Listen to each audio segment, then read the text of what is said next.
我，白灵，是一个眼神清澈的女大学生，但作为一名信奉科学与真理的医学生，我却拥有一项特殊的技能——白日梦。医学课太无聊了，白日梦带我玩点刺激的吧。白日梦收到，白日梦再入中。白灵凭借多年上课打盹经验，已经将白日梦开发成一个体验感超强的梦境游戏。白灵同学，白日梦设定这是一个有着恶灵精怪和超能人士的世界，而你是一名拥有超能力的灵师。现在就请开始体验刺激的大学生活吧。同学们，我们今天上化妆基础课，这是我们最先进的仿真模型，肌肉和皮肤触感与真人无异。那么，谁能第一个上来为大体老师恢复安详的容颜？搞什么？第一天就学这个？哎，每年都要看这群菜鸟折腾，烦死了。没想到教室里也有灵体。喂，你看得见我？你真的看得见我？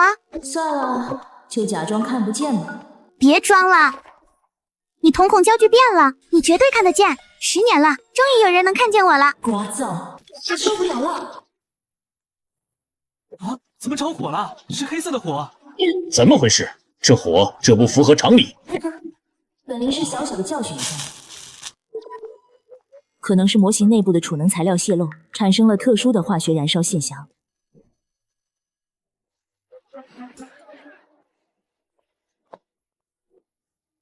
灵师，美女灵师，帮帮我嘛！我想不起来自己是谁，怎么没的？不搞清楚，我没办法换灵啊！不帮，没钱，没空。吼！你要是不帮我，我就天天缠着你，在你吃饭时出现，在你睡觉时趴你床头，在你……上一个敢这么威胁我的恶灵，连换灵的机会都没了。你想试试？不敢。500块，先钱后货，谢绝还价，不吃10分期。啊！我一个灵体，哪来的钱？造梦给你家人，让他们给我，这是我的规矩。好吧。灵师，我成功了，我妈收到梦了，哭得稀里哗啦的，说马上就去给你转钱，你先开始查嘛。见到钱开工，这是行规。白灵，你为什么对着空气说话？你是不是学习压力太大了，出现幻觉了？根据临床心理学与病理学基础，持续的幻视与幻听是多种精神疾病的初期表现。白灵，我建议你明天去校医院做一个全面检查。哎，既然以后都要住一个宿舍，还是有必要让你们知道一下。你显形3秒。鬼啊！不可能！能量体无法在不依赖特定磁场设备的情况下实现可见化，这违背了物理定律。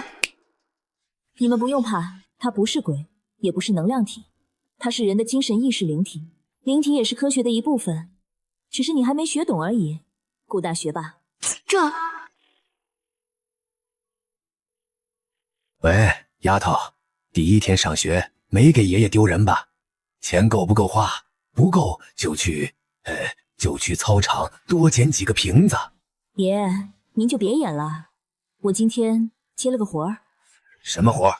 你小子又动用能力了！我跟你说过多少次，咱们家这天赋容易招东西，能不用则不用。只是个迷路的小灵体，500块打个零工。昆城那地方水很深，有些东西爷爷都没摸透，你万事小心，遇事先跑为上，钱不钱的不重要。知道了，啰嗦，挂了。转账到账500元。好吧，开工。我要看看你这只藏在安息学院的小恶灵到底藏着什么秘密。10元重金囚禁10年女学生凶杀案信息，评论清一色说我穷疯了。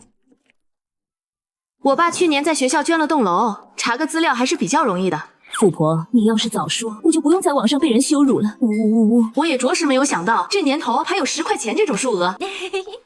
在校加200。白灵，你是不是想替那个灵体查清楚冤案，带我一起？不学，我以前怎么没发现你这么有正义感？我爸答应我破一个案子，就给我买800万的解剖设备。死者名叫李雪琴，大体老师脖子有勒痕，但是资料却显示是跳楼自杀，这显然很不合理。李雪琴，好熟悉的名字，我想起来了，有人对我说：“你去死吧。”阿姨您好，我们是来探访学姐的。大师你们好，雪晴还在上班，一会儿应该就回来了。李雪晴不是10年前就不在了吗？怎么会还在上班？这个李雪晴是从哪里冒出来的？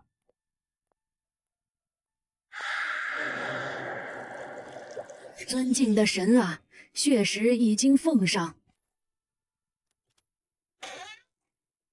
妈，你去看看厨房炖的汤，我来招待他们吧。姐姐不在的这10年，我妈早就疯了。我是李雪婷，李雪晴的孪生姐妹。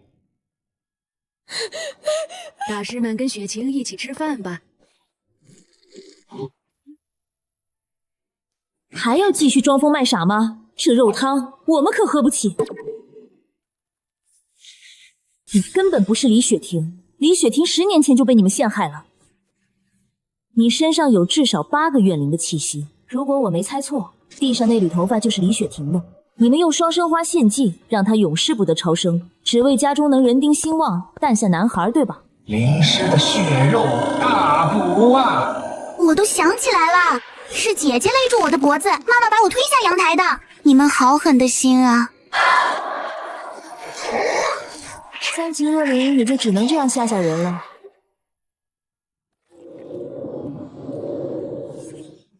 双生花去一留一，这种写法你们从哪里得知的？当年爸爸有了私生子，妈妈在方氏蛊惑下要杀姐姐，她以为那样爸爸就会回头，我没办法，我想活命。我跟姐姐调换了衣服，改变了说话方式，连妈妈都分不出来我们。直到妈妈给她下药，她产生幻觉跳了楼。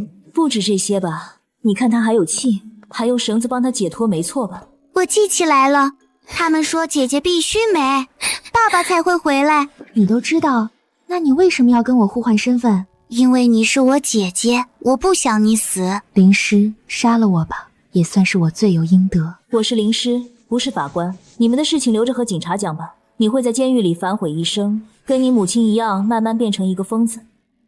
祝你好运。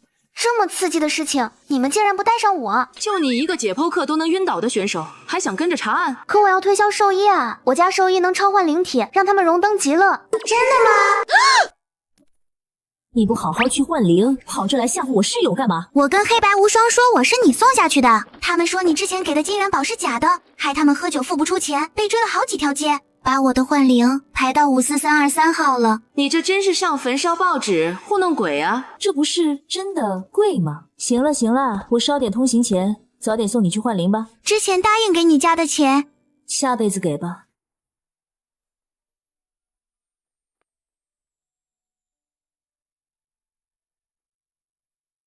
同学们，灵体或者说精神意念体，其存在并非完全违背科学，它们可以理解为一种特殊的能量信息聚合，与我们的世界通过微妙的场产生交互。白灵同学，请留步，有件事想麻烦你一下。教授，您请说。这是我孙女小雅写给你的信，她说只有你能帮她。这孩子最近，状态很不好，总说些胡话，看了很多医生也不见好。我本不信这些，但他坚持要找你。好的，教授，我会看的。白灵学姐，救救我！我是历史系的张小雅。自从1周前我在图书馆古籍区不小心打翻了一个青铜盒后，就总觉得有双眼睛在暗处盯着我。晚上睡觉时，总能听到有人在耳边哭，还感觉脖子凉飕飕的，好像有头发丝在拂过。我跟我爷爷说，他觉得我学习压力太大，出现了幻觉，但我知道不是。学姐，我知道你能看见他们，求你帮帮我。我的妈呀，图书馆古籍区听着就阴森森的，不会是招惹了什么不干净的东西吧？纸张和墨水没有检测出致幻物质成分，但从笔迹的颤抖程度和墨迹的深浅变化来看，写信者当时处于极度恐惧和焦虑的状态，有心理暗示的可能性存在，但不能排除外部能量干扰。不是幻觉，信纸上残留着很淡的怨念气息，带着土腥味和古老的腐朽气，确实有个东西缠上他了。怎么样，顾大学霸、王大小姐，这次要不要一起去见识一下？去，当然去。这次我带了我们家祖传的安神香，说不定能派上用场。这是一个难得的实地观察特殊能量体与人类交互案例的机会。我需要收集数据。就是这里，那个盒子当时就放在这个架子上，我不小心碰掉了。阴气汇聚点，看来那盒子只是个容器，真正的东西早就被放出来了。温度下降摄氏5度，电磁场强度异常波动，有情况。学姐，小心，他在你后面。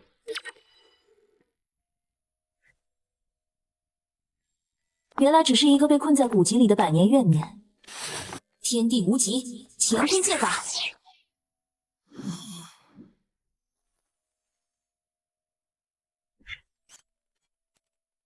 缠着你的就是这个，它本体很弱，主要是靠吸收你的恐惧气息存在。你越怕，它就越强。现在它已经被驱散了。这个你随身带着，能给你心理安慰。另外，平时多锻炼身体，增强体质。谢谢你，白灵学姐，我感觉好多了。昨晚终于睡了个好觉。白灵，这次收费多少？也是500吗？张教授给了个家传的礼物，很贵重。哇！不丹学霸，你的研究报告有素材了吗？初步数据非常有意思，虽然无法完全解释，但至少证明了在特定环境下存在无法用现有物理模型完美描述的信息能量扰动现象。这为我未来的研究提供了全新的方向。那下次再有这种事儿，是不是可以给顾雪的论文挂个第2作者什么的？看来这安息管理系的日常是注定消停不下来了。喂，你们快看！怎么了？我们学校论坛有个超火的帖子。如果是关于校园10大不可思议或者午夜阶梯传说之类的，可信度低于0.3%。不是啦，是直播。一个叫暗夜探险家的主播说今晚要直播探索我们学校的禁地——废弃的老图书馆。老图书馆，那地方常年不见阳光，确实很恐怖。从建筑结构学和环境心理学角度，年久失修、通风不良且充满负面传闻的空间，确实容易让人产生幻觉。但直播探险更像是哗众取宠的噱头。才不是呢！你们看评论区，好多人都说看过他直播后晚上就开始做噩梦，还有人声称看到影子了，热度超高。我们要不要也看看？说不定真有料。顾大学霸，有兴趣收集一下群体性暗示与潜在能量场关联的实时数据吗？有控制组的观察实验，具有一定的研究价值。我可以同步监测网络信号波动和评论区情绪关键词频率。家人们，看到我身后这栋楼了吗？昆城大学老图书馆封闭超过15年了，据说当年有个管理员在这里，没了。今晚我就带大家揭开他的秘密。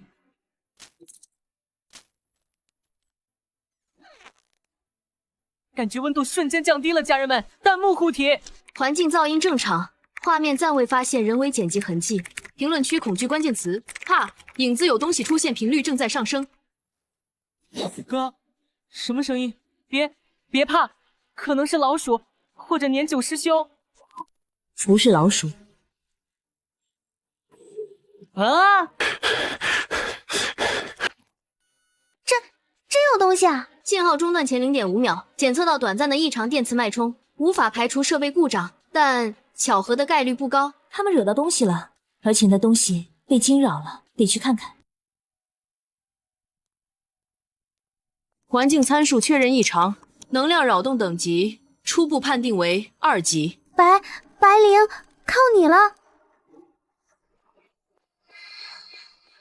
救命啊！有影子！说吧，怎么回事？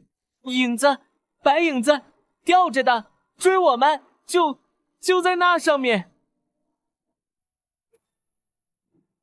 哼，不是影子，他是异灵，他自困于这方寸之地，你们闯进来惊扰了他。为什么打扰我啊？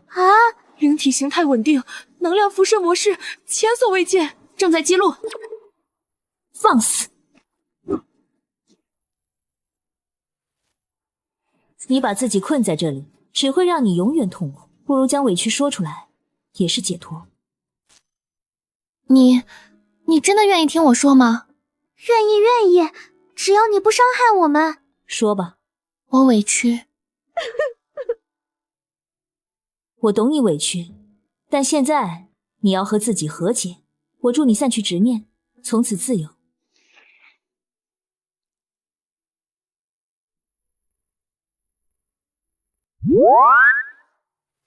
终于结束了，吓死我了。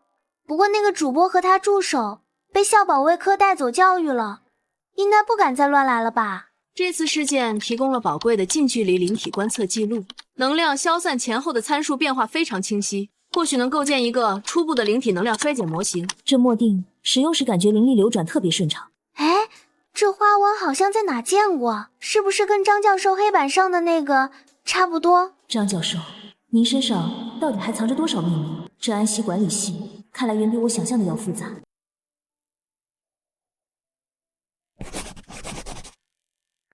听说没，隔壁数学系的陈默就是那个以前成绩中游的，这次期中考试又拿了全系第一，简直是开挂。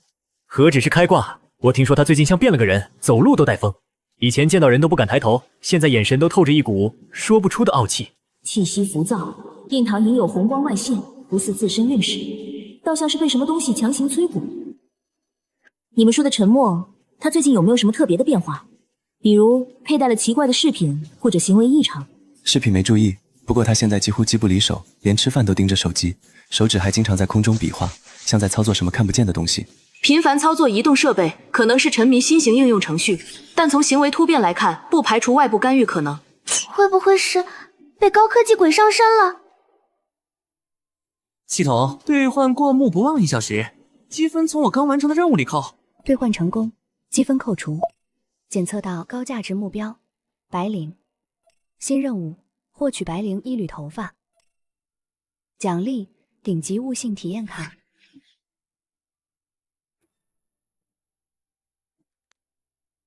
张教授这墨定灵力内蕴，画符时能事半功倍。只是这底部的符号，我已将此符号与多个古代能量场符号数据库进行比对，相似度最高的是某个已失传的巨灵封印复合符文变体，但核心结构有微妙差异，功能不明。白灵，陈默会不会惹上什么了？我们要不要管管？白灵同学，不好意思这么晚打扰，我有几道安息能量学的题目不太明白，听说你这方面很厉害，能不能请教一下？果然是冲我来的，这缠上的东西贪婪又急躁。可以，去走廊尽头的自习区吧。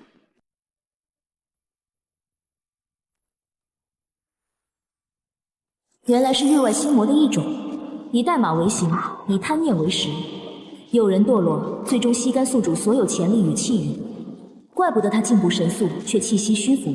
检测到高品质灵力源，捕获吞噬可获巨大能量。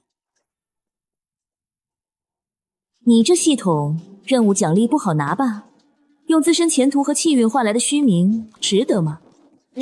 你怎么知道？不是传统鬼物，是个更麻烦的东西，叫噬运系统，以宿主愿望为诱饵，实则吞噬其根本。高维意识能量体能以程序化形式存在，并与低维生物交互，这挑战了现有认知，需要记录分析。那怎么办？能除掉吗？陈默会不会有危险？系统已与他魂魄短暂绑定，强行剥离会伤及根本，需让他自己意识到问题，主动放弃才行。我需要绘制一道清晰明信符，辅以这默定的安定之力，或许能暂时屏蔽系统对他的干扰，让他清醒片刻。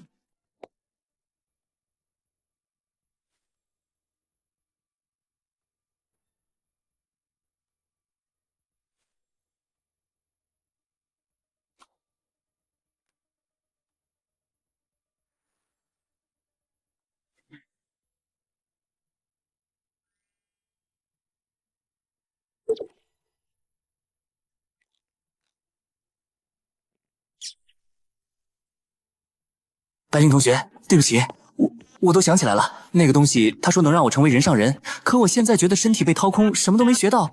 他吸食的是你的潜力和未来运气，现在回头还来得及。我该怎么摆脱他？他好像还在我脑子里。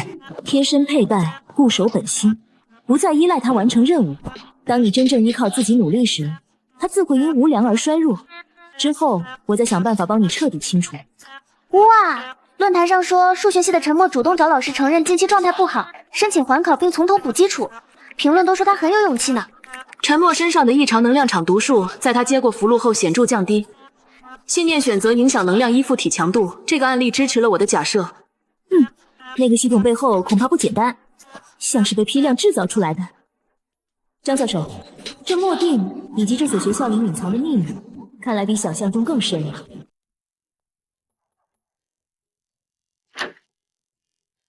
请坐。张教授，谢谢您上次送的墨定，它帮了大忙，画符时灵力顺畅。能帮上忙就好，那是我家传老物件，据说有些安神静气的效果，你们年轻人用得着。教授，我室友对这个符号很感兴趣，查了很久也没找到完全一致的记载。您知道这个符号代表什么吗？感觉很特别。这个，据我祖父说，这是祖上一位精通图印的先辈留下的标记，代表守护与契约。具体含义、年代久远，我也不是很清楚了。怎么，有什么问题吗？没什么，只是好奇，觉得这符号的结构和您课上讲的某些古老能量场符号有些神似。符号学博大精深，白灵，你天赋很好。但切记，力量之道在于明心见性，而非一味求强。有些古老的契约，代价可能超乎想象。张教授明显有所隐瞒，这契约指的是什么？守护与契约听起来好玄乎，张教授人那么好，应该不会有什么问题吧？根据微表情分析数据库，张教授在回答关于符号含义时，有轻微的视线回避和语义模糊，存在隐瞒或保留真相的高概率。结合契约一词，我怀疑这墨定可能不仅是工具，更是某个古老协议的信物或钥匙。和我想法一致，而且我总觉得陈默身上的那个系统和这墨定背后的秘密可能存在某种关联，他们都涉及契约和能量交换。白灵同学，不好了，他好像发疯了。冷静点，说清楚。我按你说的，我依赖他，努力学习。一开始他确实变弱了，但刚才我在图书馆自习，他突然在我脑子里尖叫，说检测到高优先级威胁，任务更新，要我不惜一切代价获取你身上的核心能量源，否则就要彻底吞噬我的意识。他被逼到绝境，开始反噬了，而且他似乎感知到了墨定的存在，或者我身上与墨定共鸣的灵力。能量场强度飙升，不稳定指数超过安全阈值，这已不是简单的心魔，更像是一个具备防御和攻击机制的程序。现在怎么办？他要控制沉默，攻击白灵吗？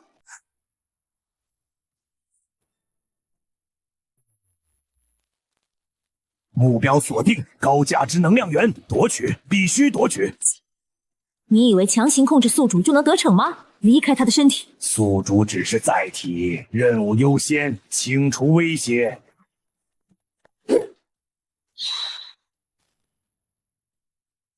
不行，强行攻击会重创沉默魂魄，必须想办法将他逼出来，或暂时封印。沉默，听着，你想永远变成傀儡吗？你想让自己的人生就这样被毁掉吗？回想你最初的目标，是依靠这种邪门歪道，还是靠自己的努力？警告：宿主意识反抗，执行强制镇压。顾雪，把我之前让你录下的张教授讲解灵体能量守恒时，黑板上的那个符号放大，用最大音量播放。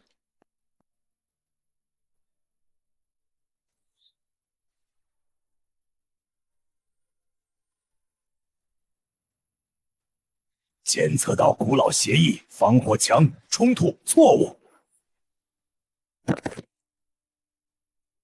吓死我了！最后那是怎么回事？张教授的讲课录音和符号居然能克制那个系统，难以置信。播放符号和录音时，监测到的异常能量场出现了结构性崩解，这就像用一段正确的核心代码覆盖或干扰了那个系统的错误指令。张教授，黑板上的符号和墨定底部的符号很可能同出一源，是某种更高级别的规则体现。看来张教授守护的秘密比我们想象的更惊人。这墨定和相关的知识，或许是专门用来应对类似系统这种域外心魔或规则破坏者的。那个契约可能就是守护平衡的契约。所以张教授不是普通人，他是守护者，很有可能。而且那个系统在崩溃前提到了批量制造，我担心沉默的遭遇绝非个例，可能已经有更多类似的系统以各种形式潜入了校园，甚至更广阔的世界。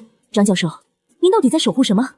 这些批量出现的系统背后又隐藏着怎样的势力？昆城大学这所看似普通的大学已然成为了一个巨大漩涡的中心。哇，顾雪，我知道你家有钱，但不知道这么有钱。这庄园，风水绝佳，藏风聚气，是请大师看过的吧？不过西南角那点煞气是怎么回事？我祖父对传统堪舆略有研究，西南角是旧兵器库，煞气难免。这次家宴主要是为给我太爷爷祝寿，顺便家里长辈听说了一些学校的事，想见见你们。不只是祝寿那么简单，这庄园外围布下的可不是普通的风水局，是带有防御和警示作用的灵阵，级别很高。看来你们顾家守护的东西不一般。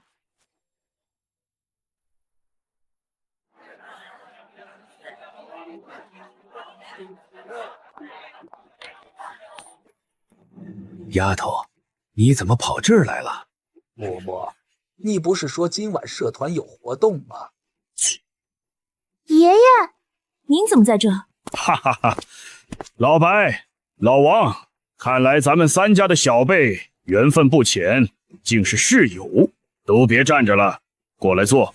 这是怎么回事？我也不知道。小雪都跟我说了，坤大近来超凡事件频发，你们处理的不错，尤其是白灵丫头，胆大心细，颇有你爷爷当年的风范呢。都是爷爷教的好。顾老哥过奖了，这丫头就是瞎猫碰上死耗子。乖孙，你没把咱家那件压箱底的百灵朝凤汉服穿来吧？爷爷，那是给有缘人准备的，我怎么会穿来参加宴会？好了，闲话少叙，今天借我寿辰把你们聚到一起，是因为昆城的气越来越乱了，灵脉异动，怨灵滋生，背后恐怕有人在搞鬼，我们这些老家伙不能再袖手旁观了。断魂刀，我顾家世代守护的传承之气，可斩断一切虚妄执念乃至恶灵契约。小雪，你理性坚韧，心智澄明，最适合继承此刀，守护秩序。你可愿接受？我愿继承断魂刀，以理性为刃，破世间礼障。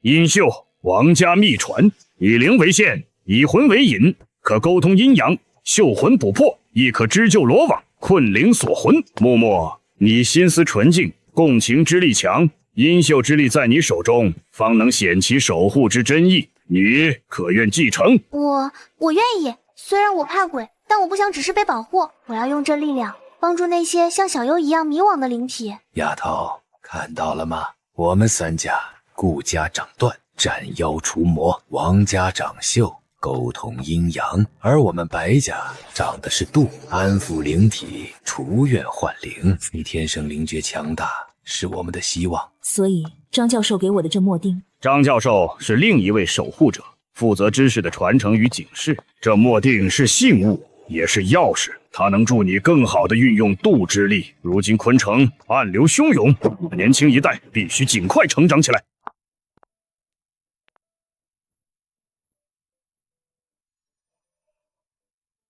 我感觉能听到很多细微的声音，是那些花草树木，还有这座山的呼吸。断魂刀不仅增强了我的力量，更让我对异常和恶念的感知变得极其敏锐。我能感觉到昆城地下的灵脉有几处节点非常不稳定，像是被什么东西污染或堵塞了。没错，爷爷们把我们聚在一起，不仅仅是传承力量，家宴是个幌子，真正的目的是让我们这支新生的力量去调查并解决灵脉异动的源头，这恐怕才是我们真正的实践课。灵脉异常波动，源头就在我们学校附近，强度在增加。我感觉到一股很悲伤、很混乱的情绪从那个方向传来，有很多灵体在躁动。看来课代表已经等不及了，走吧，让我们用这新得到的力量去会一会这个让昆城不得安息的麻烦。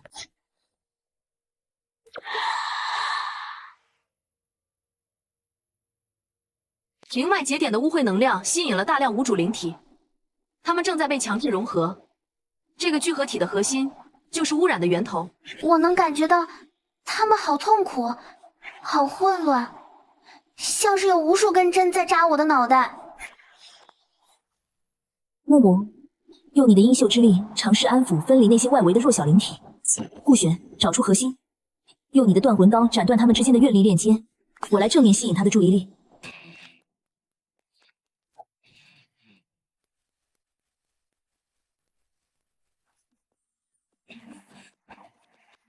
乖，不怕了，已经结束了，去你们该去的地方吧。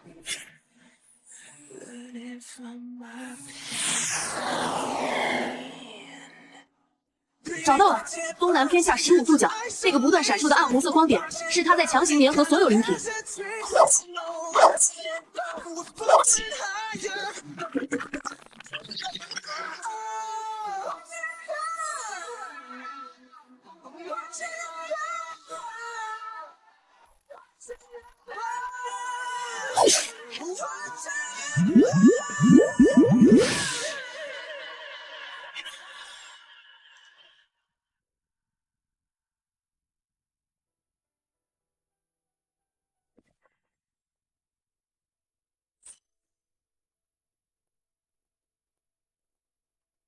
3位同学，我们是国家超凡现象调查与管理总局的特派员，我是负责人江川义。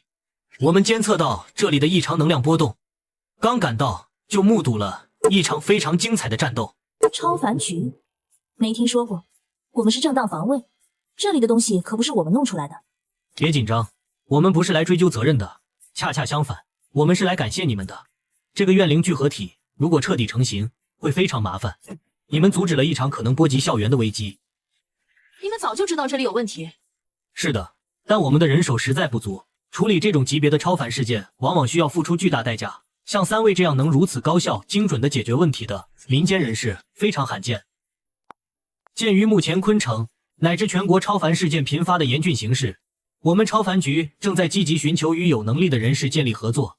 我们正式邀请3位担任超凡局的特别顾问，不需要坐班，不影响学业，只在出现常规力量难以处理的超凡事件时，希望你们能出手相助。顾问，听着好像很麻烦，而且这种玩命的活总不能是义务劳动吧？当然，根据事件的危险等级和解决效果，我们会支付相应的顾问费用。比如今晚这种 C 级事件，基础顾问费是这个数，如果评级更高，或者有额外贡献。维护城市和平，保护人民群众的生命财产安全，本就是我们玄门中人的分内之事。既然国家需要，我们又恰好有那么一点点能力，这个顾问我们当了。我们可以合作，但需要有知情权和自主行动权。能帮到人，还有钱拿，好像还不错。合作愉快，具体细节和第一次任务的预付款，明天会有人送到你们手上。这是我的联系方式，有任何需要或发现，随时联络。发财了，发财了，我们发财了，终于可以告别泡面火腿肠了。木木，你一直想买的那套绝版刺绣图样，顾雪，你看上的那台限量版天文望远镜，安排都安排。先想想怎么跟爷爷们解释我们成了官方的人吧。感觉以后的生活会更精彩了。哀鸣山的灵脉污染指数又上升了15%，山体内部出现了3个异常能量漩涡。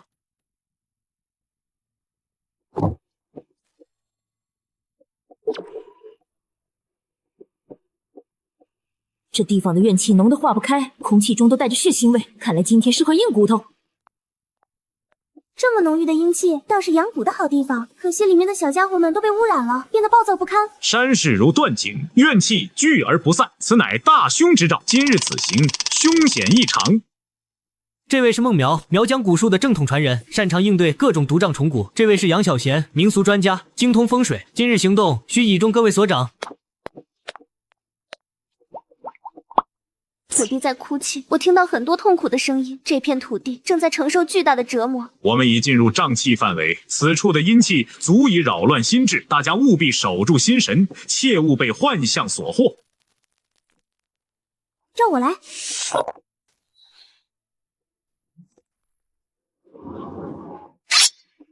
3点钟方向有东西苏醒了。木木用灵线干扰他的行动，顾雪主攻，孟小姐、杨先生请从旁策应。天地玄宗，万气本根。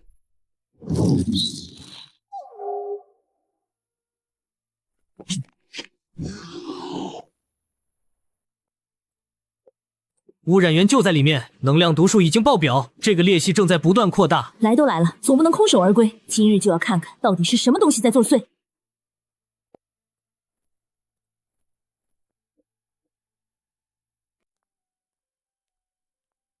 这裂隙比想象中深得多，我的灵力消耗速度是外面的3倍。此处空间规则异常，阴阳颠倒，我们可能已经不在原本的维度了。四面八方都有东西在靠近，数量无法估算。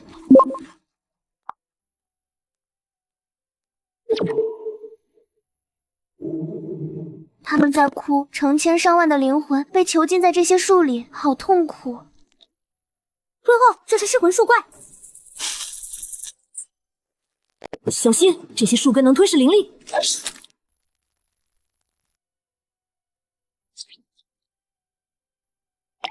天地无极，乾坤界法，困！能量读数突破极限，必须找到本体。他们说加入他们就不痛苦了。300年了，终于又等到活物。这石虎杖占星吉符。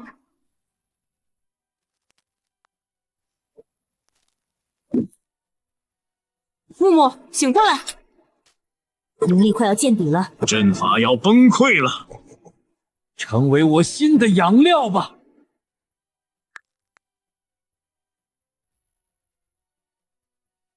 木木的阴秀正在与树怪的本源之力对抗，但这种状态支撑不了太久。我来引开主干注意力，你们趁机带木木突围。这墨定中蕴含的灵力能暂时增强你的刀气。不可，你独自面对树怪主干，无异于以卵击石。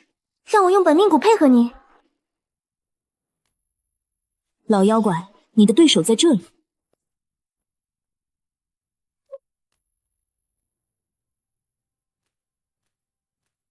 他这样撑不过时息，我们必须尽快想办法。树怪的能量核心正在向白灵方向移动，这是个机会。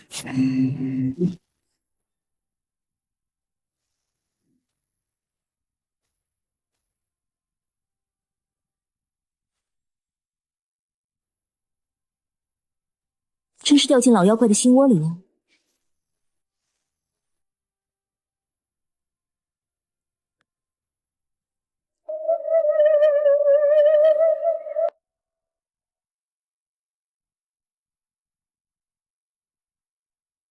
多么甜美的记忆，让他们永远陪着你吧。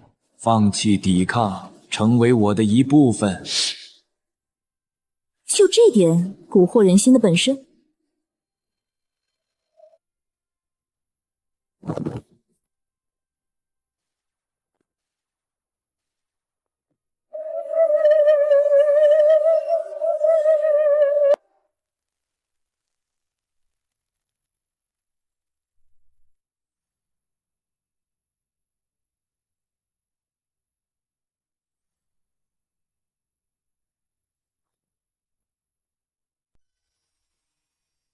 这气息不可能！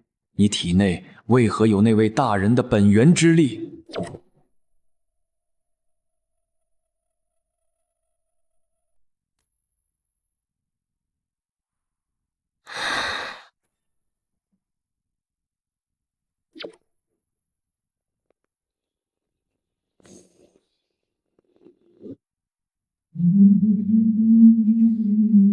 不好，树怪在抽取整座山的灵脉做最后一搏。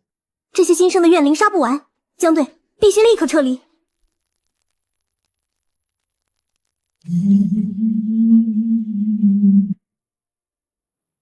爷爷，你早就知道。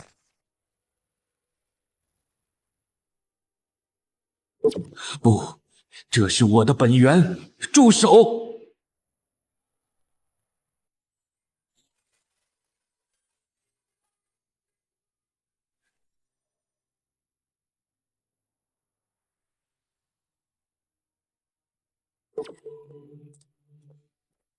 他的魂魄在消散，必须立刻稳住灵台。快，用定魂阵护住他的心脉。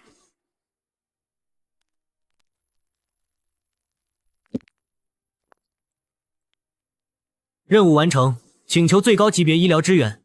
重复，需要最高级别医疗支援。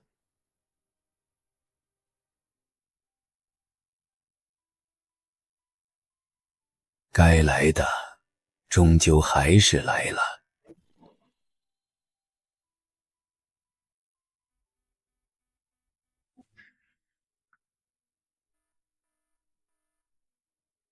立即启动最高保密协议，这件事可能关系到整个修行界的平衡。我昏迷了多久？3天了，白灵，你吓死我们了！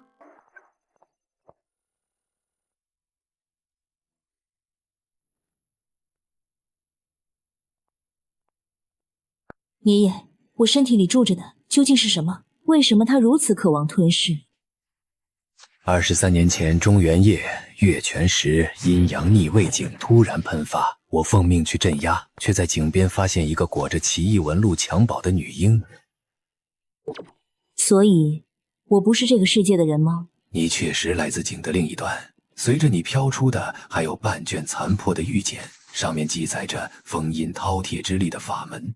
这些年您一直用这些法器压制我的力量，包括这枚玉坠。饕餮之力既是诅咒，也是馈赠，它能吞噬万物成长，但稍有不慎就会反噬其主。你必须学会驾驭，而非被其控制。他又想出来了。静心凝神，回想玉坠中的法门，记住，你才是力量的主人。那个井还能找到吗？阴阳逆位井每30年才现世一次，下次出现要在7年之后。而且，白灵，感觉如何？我们需要记录你在哀鸣山展现的力量数据。我需要时间适应这份力量。另一个世界的来客吗？难怪从小就与旁人不同。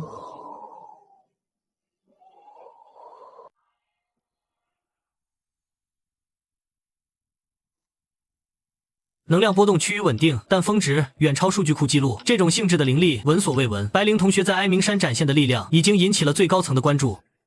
江队长，白灵她不会有事吧？她是为了救我们才……她的生命体征平稳，灵力流转模式虽然奇特，但结构稳定，未见侵蚀或混乱迹象。关键在于她能否完全掌控。江队长，所谓的最高层关注，具体指什么？鉴于白灵同学情况的特殊性，总局决定将她列为特级观察对象，需要她配合进行一系列评估，以确保他自身以及公众的安全。特级观察对象听起来待遇应该不错吧？江队长，包吃包住有津贴吗？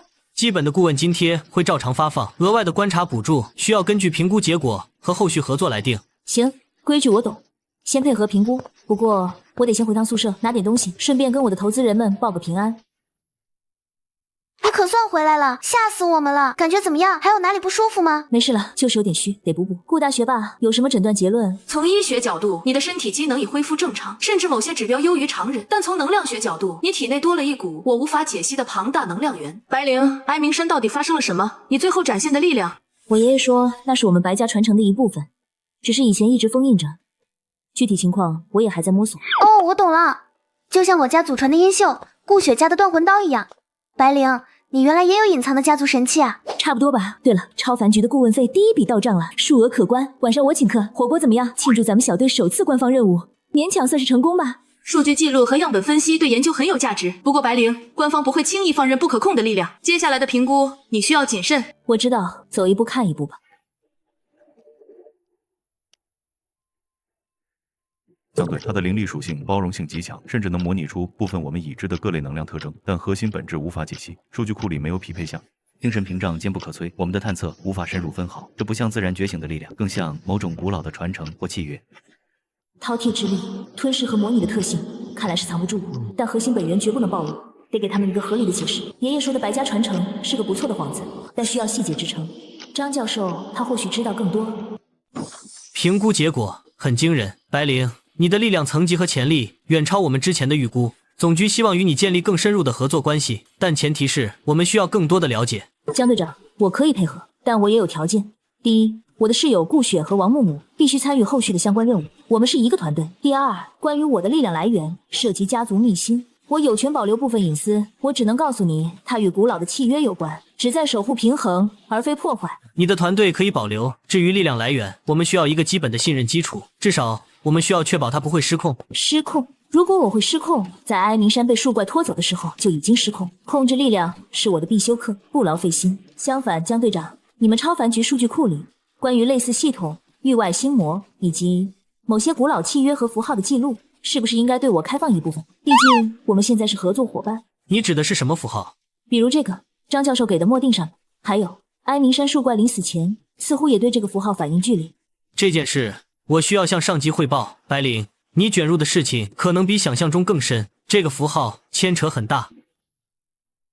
张教授，白灵啊，身体都恢复了，听说你们这次任务很惊险。托教授的福，还好，多亏了您给的墨定，关键时刻帮了大忙。教授，关于墨定底部的符号，哦，你对那个符号有新的发现？在哀鸣山，那个树怪看到这个符号的力量时，表现得很恐惧，他似乎认得这个符号。古老的符号总会吸引古老存在的注意，白灵有些知识，知道的太早并非好事。等你真正需要的时候，答案自会出现。先把基础打牢，把眼前的路走稳。记住，无论力量为何，守住本心才是根本。张教授果然知道些什么，他在警告我，也在提醒我。超凡局神秘的符号，饕餮之力，阴阳逆位境，所有的线索似乎都指向一个更庞大的谜团。昆城大学果然是漩涡的中心。白灵，超凡局那边真的没问题吗？还有张教授，他说话好像总是高深莫测的。江川义对符号的反应说明，超凡局高层知晓其含义，并且重视程度极高。张教授的态度则表明，他可能处于一个引导而非直接干预的位置。白灵，你现在是多方关注的焦点。我知道力量觉醒是福是祸还不知道，但麻烦肯定是接踵而至了。不过既然躲不掉，那就面对吧。反正我们现在是官方认证的特别顾问，有今天拿，还有权限可以挖点秘密出来，以后的日子恐怕会更精彩。数据收集和分析的范围可以扩大了，这符合我的研究需求。对，我们是一个团队，管他什么神秘符号，我们一起扛。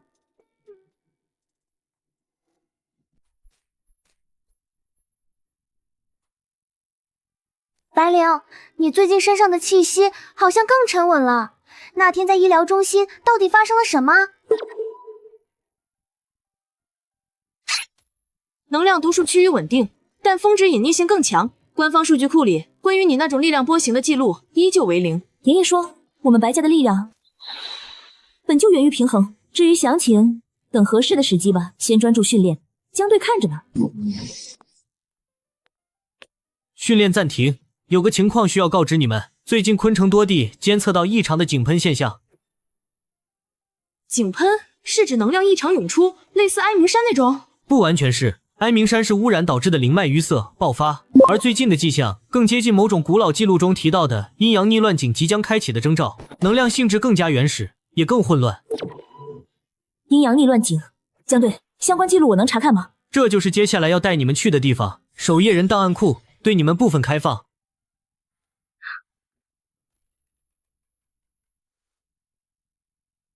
小江，这就是你看好的3个丫头，根基都不错，特别是白家的丫头，身上的味道很有意思。周老，我想查阅所有关于阴阳逆乱井的记载。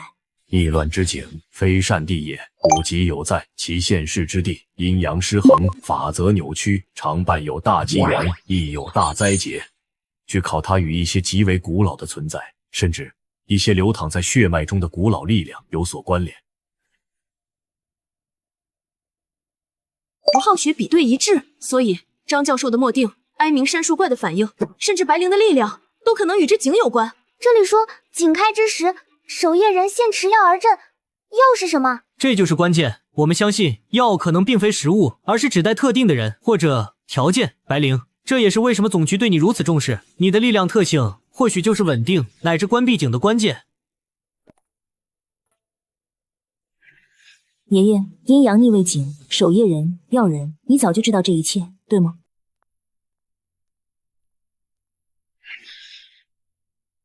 白灵、顾雪、王木木尔等近日所为已通过初步考验，然欲成守夜人之责，需明心见性，知自身为何而战。我为探寻世间真理与秩序而战，理性之刃当破一切虚妄迷障。我为守护那些微小的善意与安宁而战，阴阳有序，魂灵亦需归处。我为平衡而战，吞噬与守护皆在一念之间。我即是我，力量的主人，而非奴隶。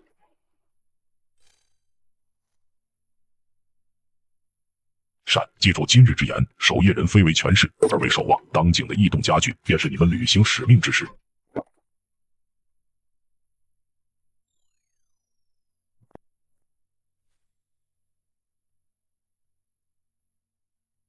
感觉像做梦一样，我们真的成了守夜人。权限提升意味着能接触更多核心信息，也意味着更大的责任。白灵，关于景和你的力量，我知道一切都不是巧合。阴阳逆乱境或许不仅关乎昆城的安危，也关系到我自身的谜题。我们需要更快的成长，也需要主动去探寻真相。同意，信息是决策的基础。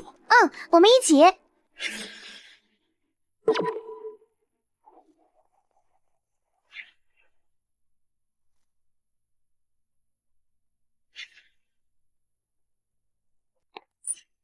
好重的气息，还夹杂着一股甜腻的铜锈味。能量场异常混乱，正常的生意场所不该如此。根据守夜人档案库记载，这种气息很像一种失传的灵术。子母敛财局，我感觉里面的阴锈都在发烫，这店肯定有问题。三位姑娘，想看点什么？小店刚收来一批不错的玉器。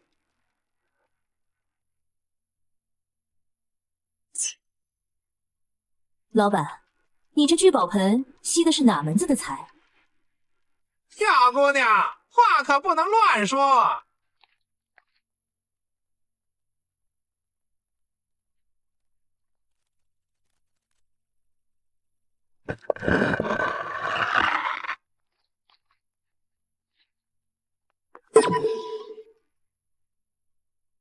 这是借运夺财，这些木人代表的是被窃取气运的事主。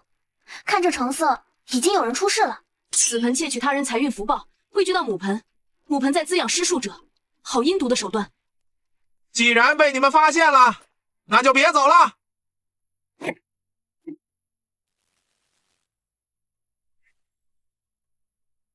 暮雪，破他母盆阵眼。木木，用阴秀护住那些事主的生辰木人。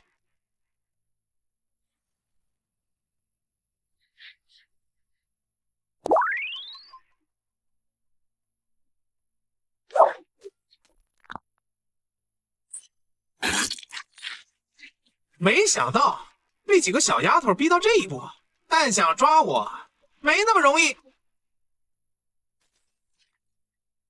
坏我好事，待我归来，必要你们付出代价。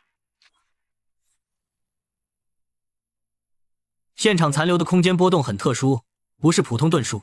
根据数据库比对，类似记载中某些精通变化、善于利用人心贪欲的精怪的手段。所以李明也可能只是个傀儡，或者他根本就不是人。子母局吸纳的财气非常庞大，远超个人所需，背后势力所图甚大。那些被救下的木人怎么办？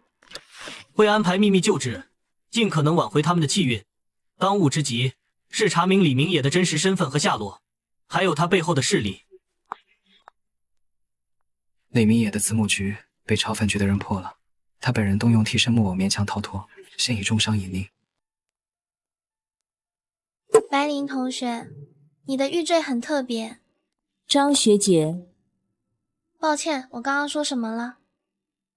要迟到了。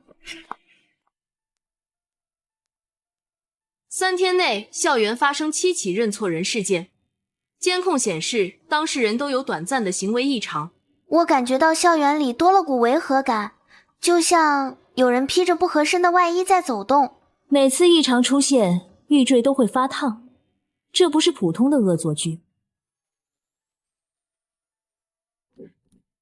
听说你们最近压力很大，老师特意来看看。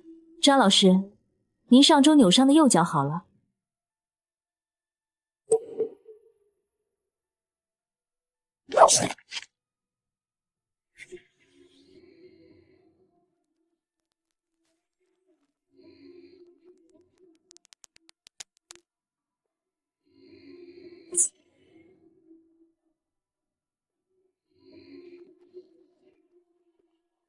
守夜人，多么完美的身材，特别是你，白灵，你身上的气息令人沉醉。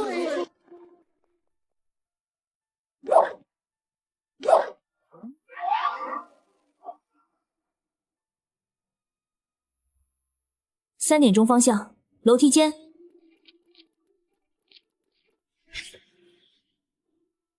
能看破了伪装，你们比明年那个废物。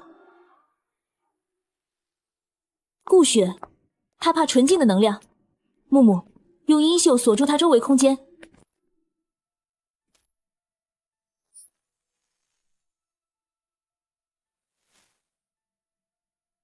我是会手，景太开了，到时候会有更多同乡来找你们玩，特别是你，饕餮之女。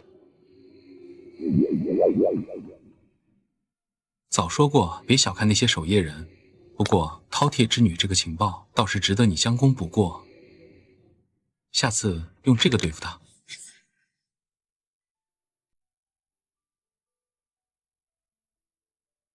若有一日你压制不住，便让他带你回家。爷爷，你说的家到底在哪里？据现有数据交叉分析，阴阳逆乱井的波动周期正在缩短。李明野背后的势力，以及他口中的井那边的大人，目标显然是你。白灵，你的身世是解开一切的关键。我昨晚用阴袖尝试感应了一下，关于井，我感觉到很悲伤，但又很温暖的气息，很矛盾。我不能坐等麻烦上门，既然我是钥匙，那么井或许能给我答案。我需要主动去接触它。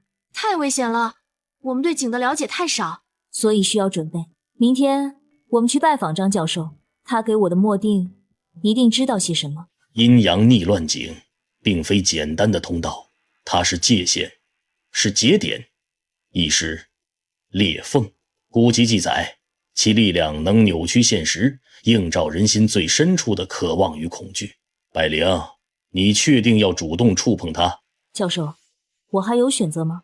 我的力量在苏醒，麻烦接踵而至，被动等待只会让更多人卷入危险。这是关于井的古老记载，提及井中可能存在引路之影，但切记，井中所见虚实难辨，稍有不慎，便可能迷失其中，万劫不复。你的玉坠或许是信物，但非护身符。谢谢教授，我明白风险。只能暂时构建一个不稳定的接触点，持续时间不会超过3分钟。白灵一定要小心，感觉不对就立刻回来。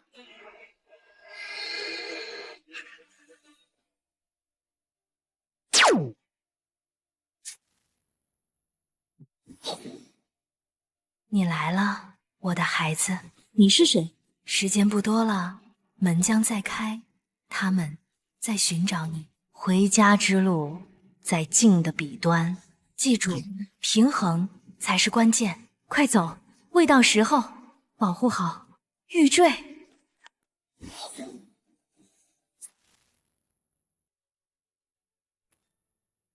白灵，你没事吧？你看到什么了？你的脸色好白。我好像看到了我的母亲。刚才井口出现的能量峰值异常惊人，而且带有强烈的情绪波动，记录到一个短暂的与你玉坠能量同频的信号。镜的彼端，境界画廊，境界画廊。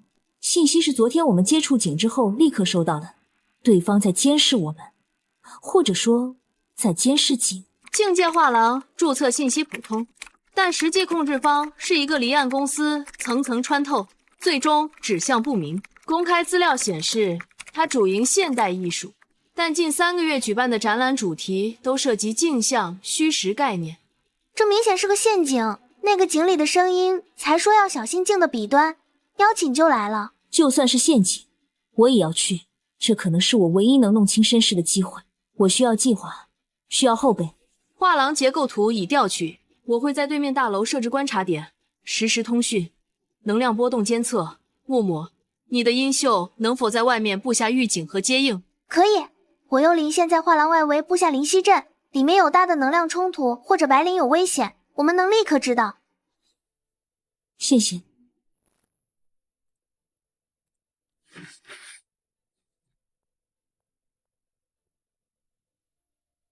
是白灵小姐吗？请随我来，主人在静室等您。白灵，注意，你周围的能量场在变化，有微弱的空间扭曲迹象，保持通讯畅通。你来了，孩子，我终于等到你了。你是谁？为什么引我来这里？来，坐。我是你可以信任的人，或者说，我是与你母亲有关的人。你可以叫我影。我母亲？她在哪里？她为了守护门，留在了另一边。这玉坠是我们一族守护者的信物，也是一把钥匙。你母亲当年将你送过门，是希望你能避开那边的纷争，平安长大。那边门？你说的是阴阳逆乱纪？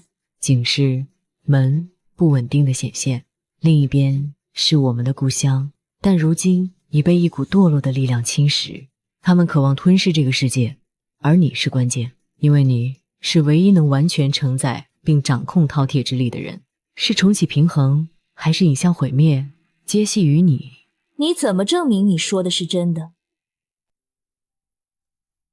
这是守护者的印记，与你玉坠核心的符文同出一源，它无法伪造。看，这就是证据。你的力量正在苏醒，玉坠在保护你，也指引你。不对，如果你是我母亲的人，为什么李明野、画皮还有他们背后的势力会知道我的生辰八字，会处处针对我？你的出现太巧合了。因为族中也有叛徒，他们投靠了堕落力量。我躲藏至今，就是为了在你需要时指引你。是吗？那你怎么解释？我刚刚好像闻到了一股熟悉的、令人作呕的狐狸骚味。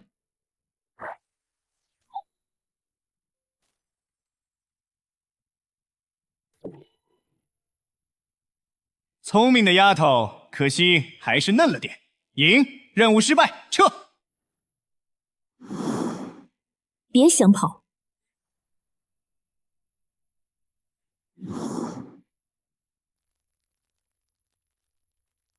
白灵，画廊能量场急速不稳定，要坍塌了，快出来！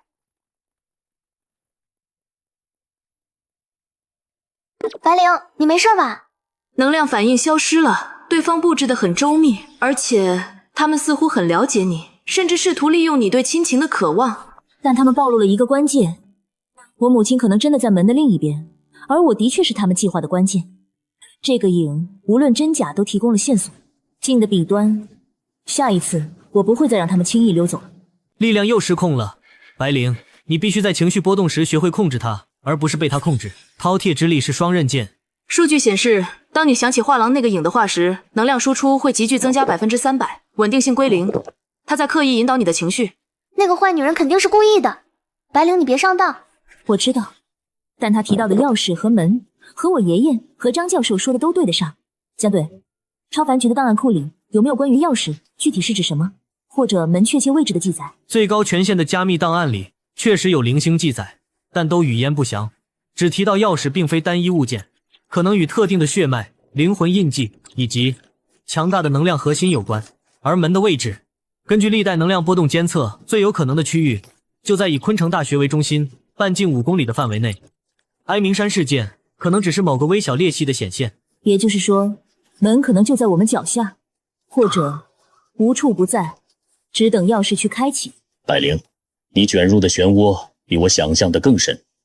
钥匙的说法在守夜人最古老的卷宗里被称为禁忌之枝，它确实指向特定的存在，其血脉与力量是稳定或彻底开启阴阳逆乱井的关键。这是历代知识守护者的信物。我现在告诉你的是，一旦泄露，可能会引来杀身之祸的秘辛。根据残缺记载，上古时期为了阻止某个灭世灾难，一位大能者将门的部分钥匙之力分散封印在了几个符合条件的血脉后裔体内，这些后裔被称为药之子。你的饕餮之力，那种近乎法则层面的吞噬与容纳特性，极有可能就是承载和融合钥匙碎片的容器。这或许能解释为什么你既是饕餮之女，又被认为是钥匙。所以我不是完整的钥匙，而是容器。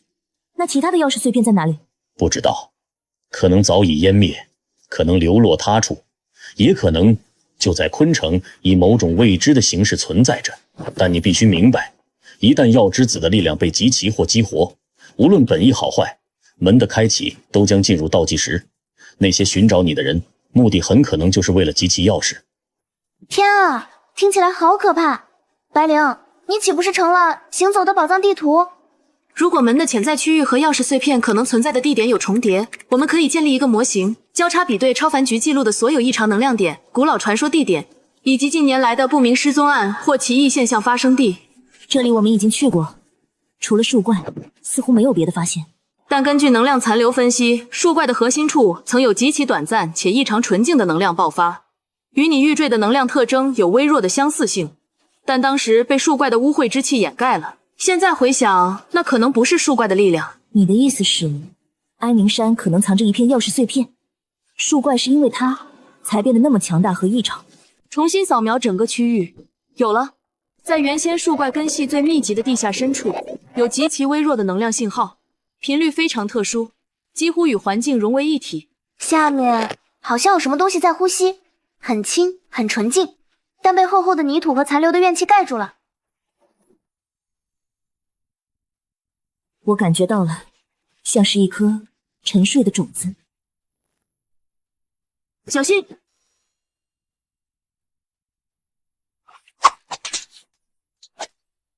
果然来了，主人料事如神，就知道你们会回来寻找这被遗漏的碎片。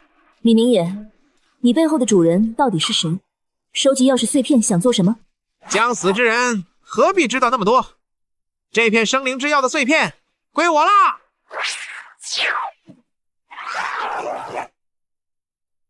他的力量增强了，还控制了本地精怪。木木，干扰那些精怪。白灵，想办法接触地下那个东西。好。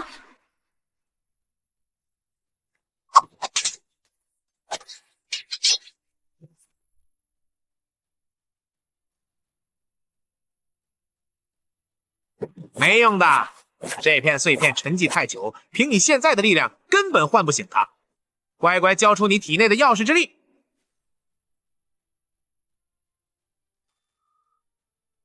醒来，如果你真的与我有关，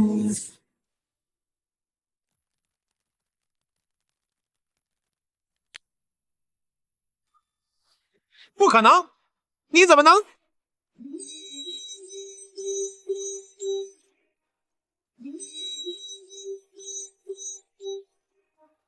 这就是生灵之药的碎片。休想！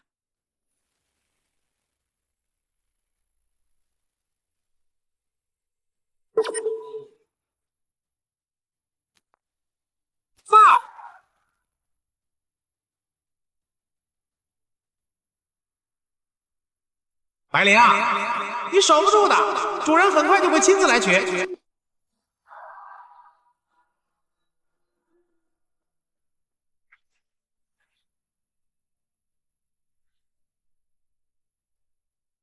白灵，你没事吧？那个碎片钻进你的玉坠里了。他好像认主了。我们得快离开。李明也逃脱，他背后的主人很可能已经知道我们找到了第一块碎片，真正的麻烦恐怕要来了。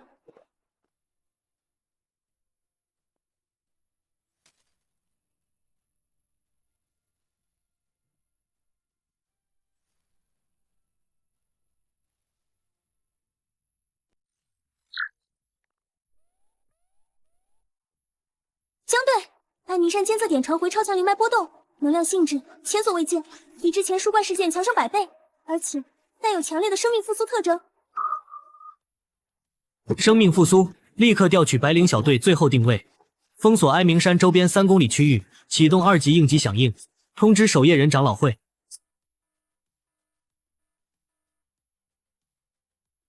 白灵，你们到底触动了什么？钥匙碎片已经开始汇聚了吗？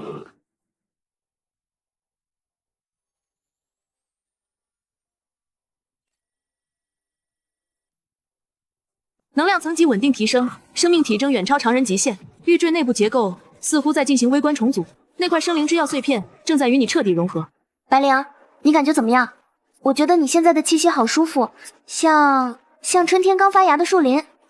很好，从未有过的好，感觉能听到更多东西了。比如他在说有点渴。哇，这就是生灵之药的力量。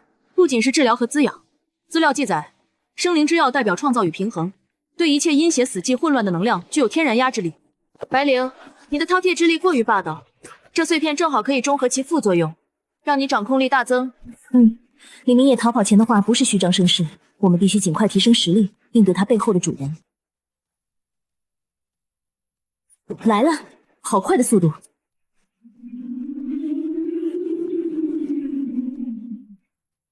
白灵，你窃取主人之物，罪该万死。主人法旨，交出钥匙碎片，否则血洗昆城大学。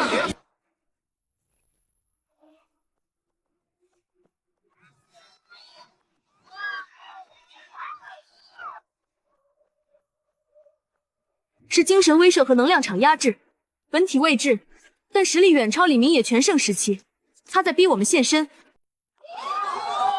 对方很强，而且很狡猾，用整个学校的人来威胁。白灵，你们江队，疏散和防御交给你们，这是冲我来的，我来解决。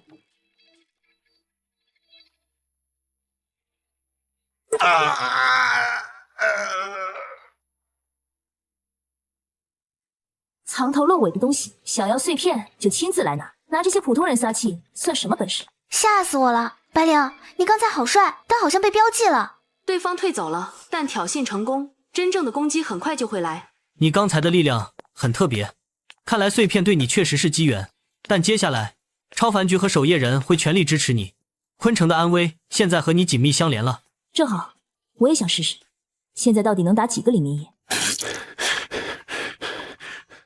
废物，不仅任务失败，还损了我一道分神威慑。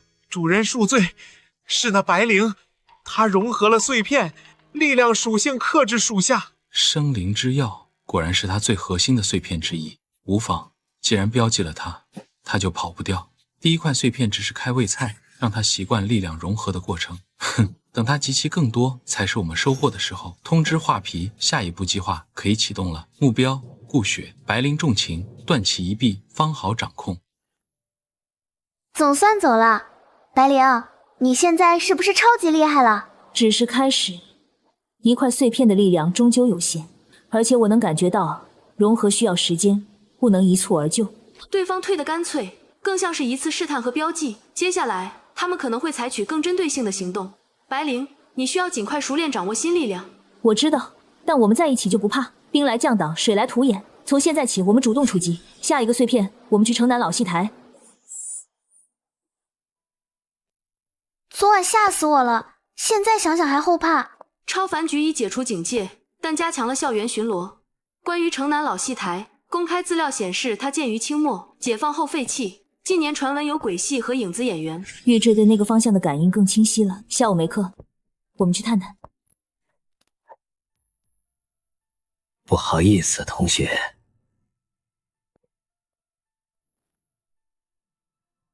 这里怨气不重，但有种说不出的别扭感，好像空间是扭曲的。能量读数混乱，有微弱的空间重叠迹象。戏台本身像个舞台背景，真正的东西藏在后面。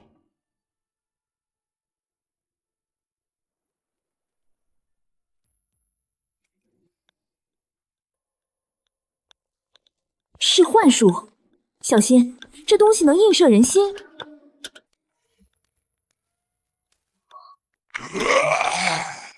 是画皮障眼法，故意在消耗我们。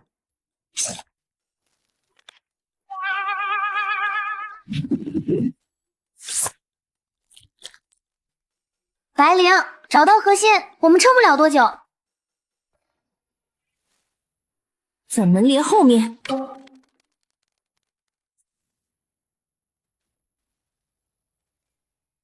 顾雪、木木，跟上。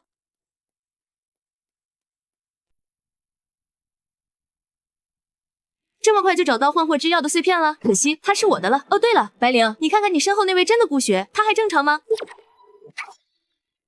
顾雪，你怎么了？是标记，画皮早就给顾雪下了套，他的目标一直是顾雪。木木，缠住顾雪，别伤她。顾雪，醒醒！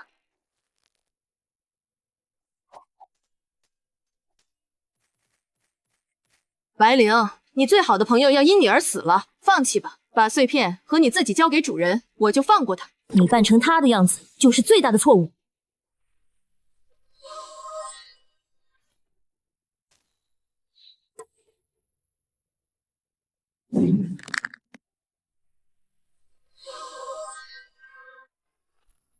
镇压。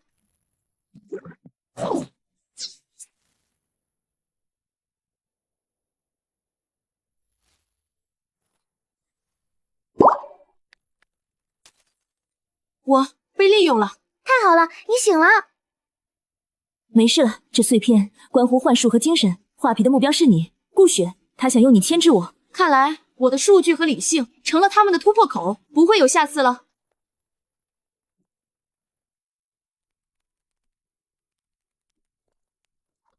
画皮太狡猾了，防不胜防。下次行动前，我们必须增加反侦查和互相检测环节。白灵，你能感应到类似的精神标记吗？可以，融合这块碎片后，对这类能量很敏感。你身上很干净了。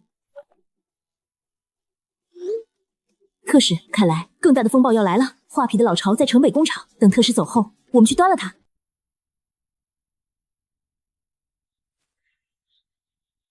张队长，昆城近日能量异动频发，哀鸣山灵脉复苏，更有不明威慑笼罩校园。守夜人长老会对这里的稳定性表示高度关切。这位就是白灵同学，果然英雄出少年。你体内融合的力量以及这枚玉坠很特别。特使过奖，只是机缘巧合，为自保而已。自保能引动生灵之药碎片认主，驱散那道分神威慑，这可不仅仅是自保。据我们了解，李明野背后的势力以及那个使用画皮之术的异类，目标皆在于你，或者说在于你正在汇聚的钥匙之力。特使，白灵同学一直在积极配合我们。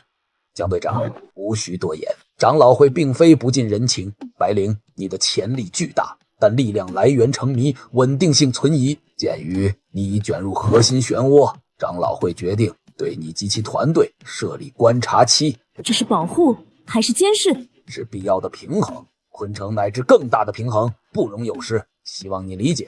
当然，若表现良好，观察期后可考虑吸纳你进入守夜人核心序列，获取更多资源与知识，比如你感兴趣的那些古老秘密。什么嘛，说的好像我们是危险分子一样，还要随时报备，一点自由都没有了。表面上是以资源支持为名的监视和控制，深层目的是最大化利用白灵作为钥匙的潜力，同时确保这股力量最终被掌控在长老会手中。那个清虚子能量内敛，深不可测，想利用我当探路的石子，又怕我脱离掌控，无所谓，正好借他们的资源和信息，尽快提升实力。那个特使最后一句话是在暗示我们可以用钥匙相关的发现换取更多权限，很可能是交换条件，但风险在于我们无法判断哪些信息会触及长老会的底线。看来这潭水比我们想的还浑。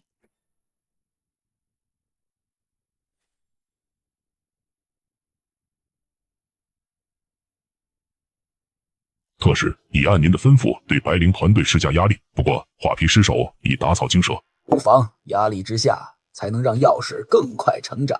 画皮那个废物成事不足，通知下去，下一步把水搅得更浑些，让城南老戏台那边的东西动一动。是，那关于李明野背后那位，让他继续闹，我们需要白灵尽快集齐碎片，才能真正开启门，到时候才是我们收获之时。那个特使看着就不好惹，我们现在怎么办？信息不足，敌友难辨，当务之急是尽快提升实力。白灵，你对生灵之药的掌控，明天一早我们去城北。明天可是观察期刚开始，不是应该？就是要趁他们以为我们会蛰伏的时候动。我们这次直接断掉画皮的所有生路，从他口中得知对方的计划。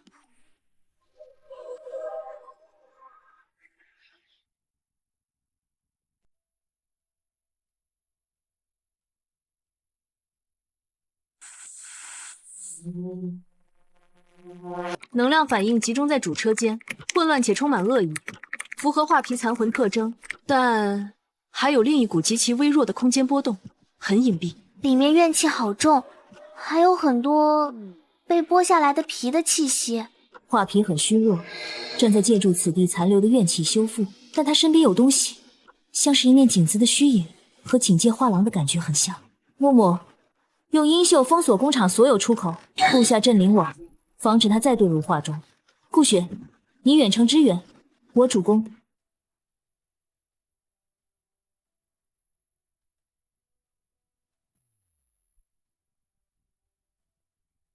又是你们，阴魂不散！雕虫小技，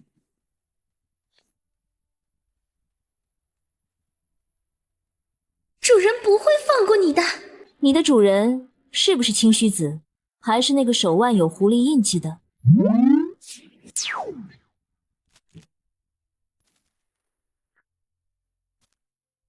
空间锚定成功，他跑不掉了。一起死吧！你不配。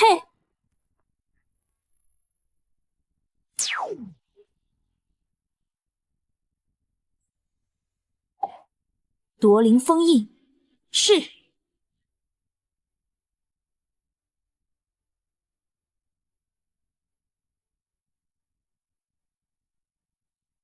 接近白灵，夺取钥匙，必要时可取其挚友性命为要挟。集其钥匙，非为毁灭，而为置换。当门开启，以此界为记，接引警戒降临，重塑乾坤。他们想用我们的世界替换掉所谓的警戒。白灵，你没事吧？画皮呢？灭了，但我得到了关键情报，清虚子有问题。清虚子和狐狸印记不是一伙的，他们似乎各有算计，但有一个共同的大计划。他们想利用钥匙开启门，然后用我们的世界作为祭品，让一个叫警戒的地方完全降临置换。疯子，他们都是疯子。最终地点在我们学校地下，那里有一面阴阳逆位井。调取昆城大学建造时的地质勘探图，确实，图书馆正下方有一个巨大的异常空洞结构，之前一直被解释为天然溶洞。不能再被动防守了。清虚子想监控我们，狐狸印记想利用我们，那我们就反过来，利用他们的矛盾，主动出击。第一步，找到并控制地下青铜井，至少要弄清楚它如何运作。第二步，查清清虚子的真实立场和目的。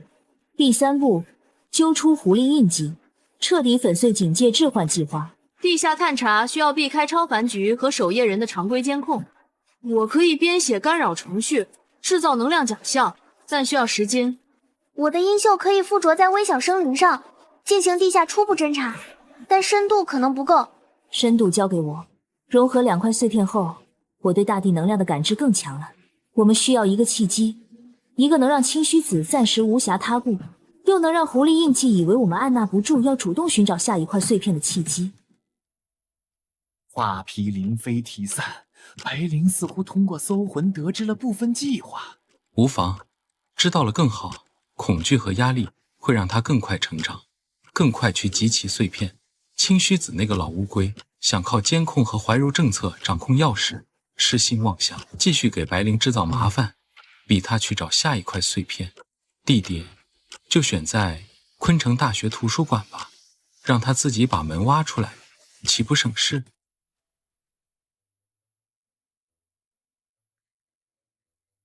看，鱼儿来了，他们等不及了。将计就计。明天我们去图书馆自习，是时候让躲在暗处的老鼠们见见光了。很近了，在地下，但入口不在这里。能量像是通过某种脉络从地底渗透上来，指引向那个方向。那是承重墙，后面是封闭的旧档案室，理论上没有通道，但能量图谱显示墙后空间有微弱的异常引力场，感觉像是个陷阱，就等我们挖下去。那就看看下面等着的是猎人还是猎物。顾雪，干扰监控。木木，布下灵犀阵，有任何风吹草动立刻预警。我们今晚行动。监控干扰程序已就绪，能为我们争取半小时。地下信号会被屏蔽，通讯靠木木的灵犀阵。我已经在图书馆外围和那面墙附近布下了阵眼。白灵，青须子特使明日要听取你们的初步行动报告。另外，我查到一些关于青须子过去的零碎信息。他早年曾参与过一次对警戒裂缝的封印行动，但细节被列为最高机密。此人深不可测，务必小心。谢谢蒋队，我们自有分寸。青须子封印过警戒，这与胡印人的目的截然相反。他们绝非一路，这或许是我们的机会。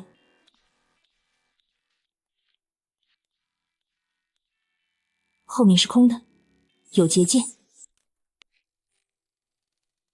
好重的镜面气息，下方空间结构极不稳定，有高强度能量反应和生命体征，一个非常微弱。跟上，这就是门。守护蛇后羿终于来了。你是谁？我乃景灵，被狐妖囚禁，以秘法侵蚀，欲强行打开置换通道。锁链能量与李明野、画皮同源，他在吸取警灵的力量，并扭曲通道性质。能救他吗？很强，但可以试试。警灵如何阻止置换？毁掉锁链，助我稳定，否则3日后月食狐妖将强行启动，以昆城为祭品。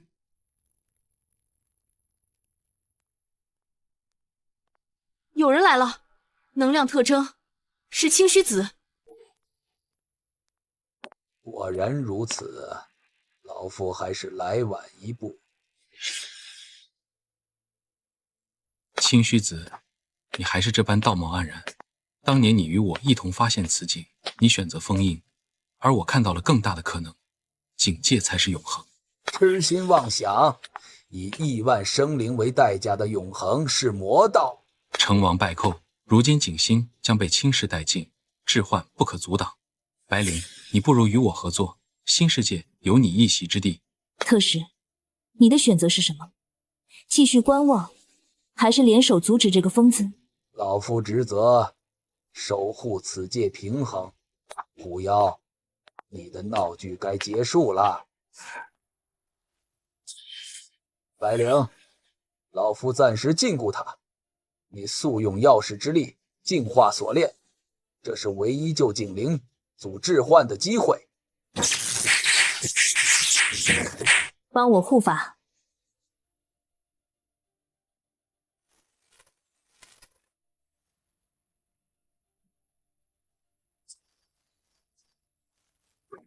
给我破！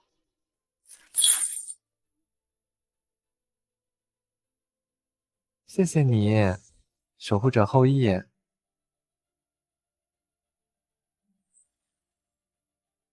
不，青须子、白灵，坏我大计，我绝不会放过你们。你做到了，不愧是白家的后人。你认识我爷爷？此事暂且不提。景灵，置换计划是否已终止？邪法已破，核心已稳，强行置换已不可能。但狐妖本体未灭，他定然不会善罢甘休。且此景历经侵蚀，需长时间温养，方能恢复完全。月食之夜，尔等仍需警惕。老夫会加派人手守护此地。白灵，本今日之功，长老会自会记下。关于钥匙与你的身世，待此间事了，或许该让你知道更多了。静候特使消息。哇，所以我们现在算是拯救了世界一次，是阻止了一次灭世危机，但胡印人本体仍在，月食之夜必有风波，而且清虚子的态度转变，信息量很大。至少我们知道了敌人是谁，目的为何，也暂时有了清虚子这个不算盟友的助力。更重要的是，我们证明了我们有能力扭转局面。爷爷，你留下的路，我开始有点看明白了。接下来就是找到剩下的碎片，然后把那些躲在暗处的家伙一个个揪出来。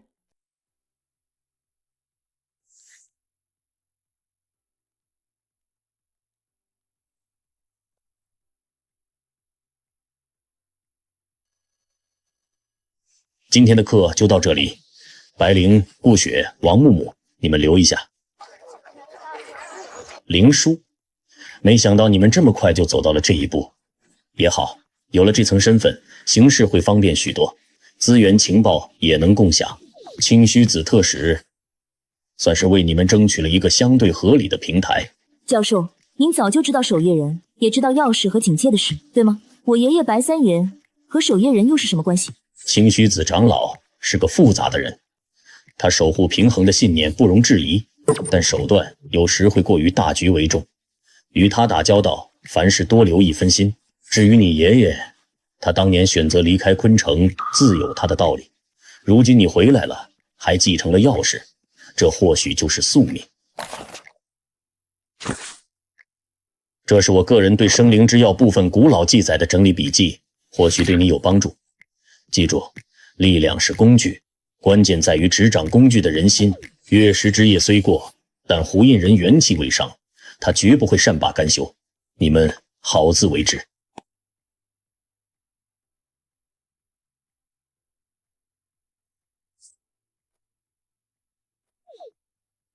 这些是灵书小队的基础装备，包括加密通讯器、应急灵能药剂，还有部分受限资料的访问权限密钥。清虚子长老特批的，他说你们值得信任。权限已确认，接入守夜人外部数据库。我正在交叉比对张教授笔记里的符号和青铜井的能量波动记录，有了一些有趣的发现。这些符号的古老程度远超现有记载。哇，这些材料比我家的珍藏还好，这下我的银绣威力能提升一大截。江队，清虚子长老有没有提到接下来对我们有什么具体安排？或者说，他希望我们主动去做什么？长老只说要你们尽快熟悉力量和身份，但他暗示无印人势力盘根错节，可能在昆城还有其他据点或合作者。他希望你们能利用钥匙的感应能力，协助清查城内的异常能量源，防患于未然。这也算是一种磨合和考验。明白了，既是让我们当免费的清道夫，也是想看看钥匙还能引出什么。好吧，那我们就从这里开始。我感觉到那边有种不协调的杂音。就是这里，能量很微弱，但很脏，混杂着怨气和某种人工改造的痕迹。能量读数确认，与画皮李明野身上的残留波动有部分相似性，但更微弱、更分散，像是一个被废弃的临时据点。里面没有活物，但有很多残破的灵体碎片，像是被强行撕裂后又抛弃的，好残忍的手段。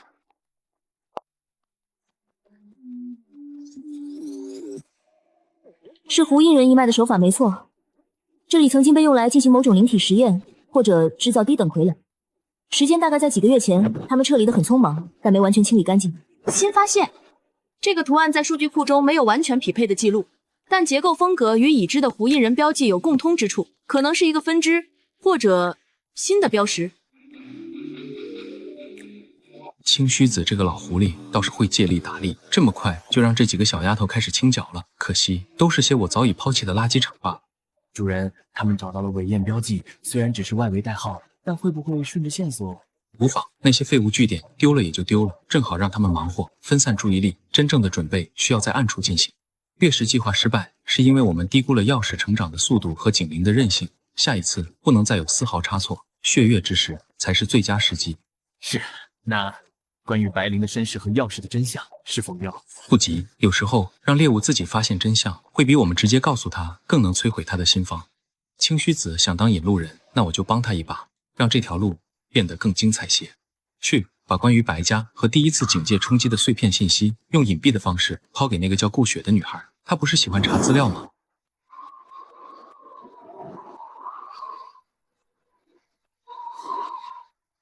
虽然今天没碰上大家伙，但总觉得好像捅了个马蜂窝，后面会有更多麻烦。不只是麻烦，我刚刚在交叉比对张教授笔记和守夜人数据库时，触发了一个隐藏很深的加密档案。档案名称是第一次警戒冲击与白氏血脉关联性分析残卷，访问权限是最高级，我无法打开。但这个标题白氏血脉，果然，我爷爷、我们家和这一切的根源都脱不了干系。还有，我今天在祠堂发现的那个金属片图案，经过初步解析，其核心结构与张教授笔记里某个代表封印代价的辅助符号有惊人的逆向同构性。青须子想引导我们，胡印人在算计我们，而真相就像藏在迷雾里的拼图。我们现在要做的，就是利用灵书的身份，在他们规定的游戏规则里，尽快找到所有碎片，然后由我们自己来决定，这把钥匙最终该开启什么，还是锁住什么。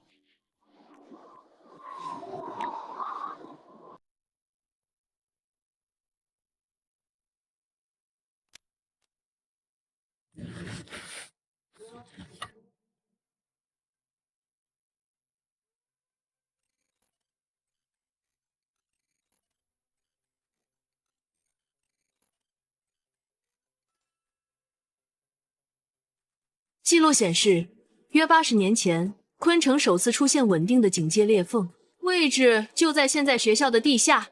当时首位成功将其封印的守夜人元老，名叫白虹溪。姓白，白灵，是你家先祖。继续说。记载很简略，白虹溪前辈借助了钥匙之力，但封印代价巨大。记载提到血脉为引，灵性为锁，自此白氏血脉与警戒裂隙，气运相连，世代镇守。这意味着如果警戒裂缝出现问题，我们白家的人最先感应，也首当其冲。所以爷爷离开昆城，或许是想摆脱这个宿命，或者是为了保护我，而我回来，注定要面对这一切。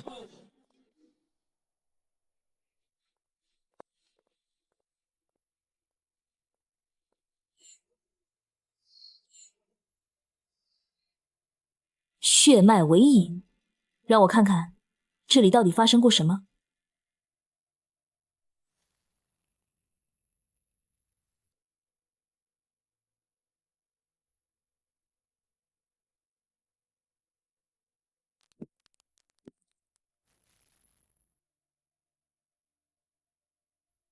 他们失败的不是实验本身，而是缺少一个稳定的坐标或引信。东西可能还在这里。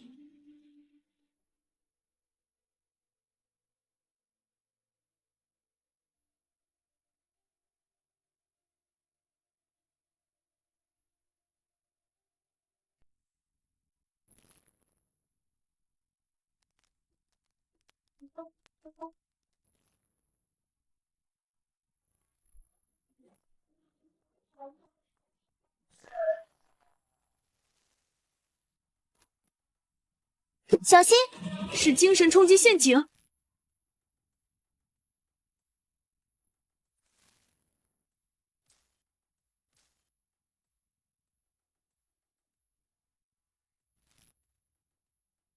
雕虫小技，也敢班门弄斧？散！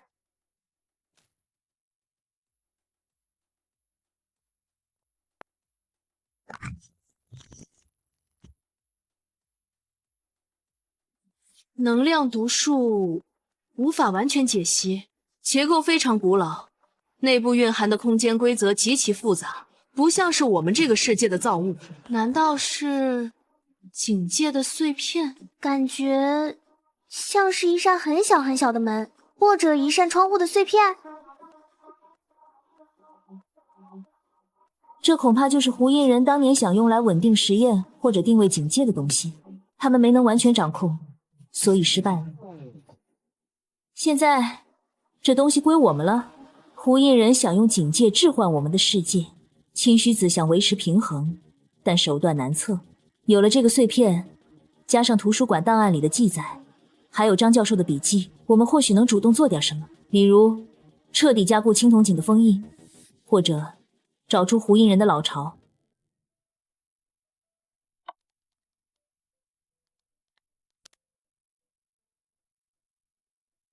有重大发现！这块碎片的能量频率可以与张教授笔记里记载的几种古老守护风水局的核心产生共振。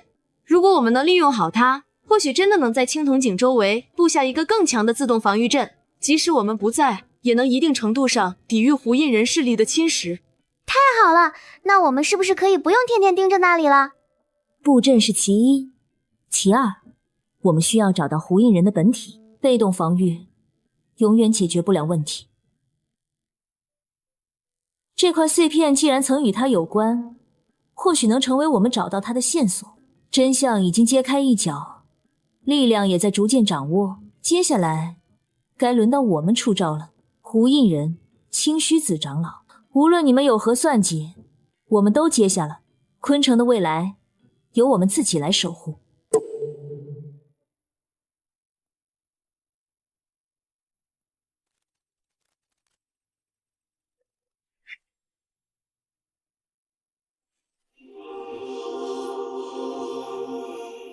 准备好了，我开始了。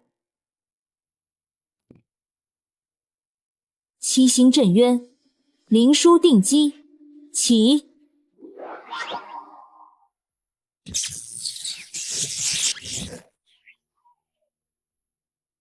成功，能量护盾稳定生成，其强度足以抵御之前胡印人分神那种级别的冲击，而且护盾能量与警灵同源，具有自我修复和成长特性。只要警灵持续恢复，护盾会越来越强。太好了，这下总算有个坚固的家了，不用总担心老家被偷。风水局成功启动，几乎耗尽了这块碎片里残存的主动空间能量。现在，它更像一个信标，或者钥匙胚。不过，在能量被激发的最后瞬间，我捕捉到一丝极其微弱但指向性明确的能量涟漪，指向城北方向。方向明确了，胡印人的老巢，或者在城北有更重要的据点。这块碎片就像一把用过的钥匙，虽然不能再开门，但记住了锁的位置。城北范围很大，而且经过上次工厂事件，他们肯定更警惕了。我们怎么找？还记得我们之前处理过的那些被胡印人力量侵蚀过的地方吗？比如废弃工厂，还有那个祠堂，他们残留的能量痕迹虽然微弱，但如果同出一源，或许能像地图上的坐标点一样，帮我们三角定位出源头的可能区域。明白。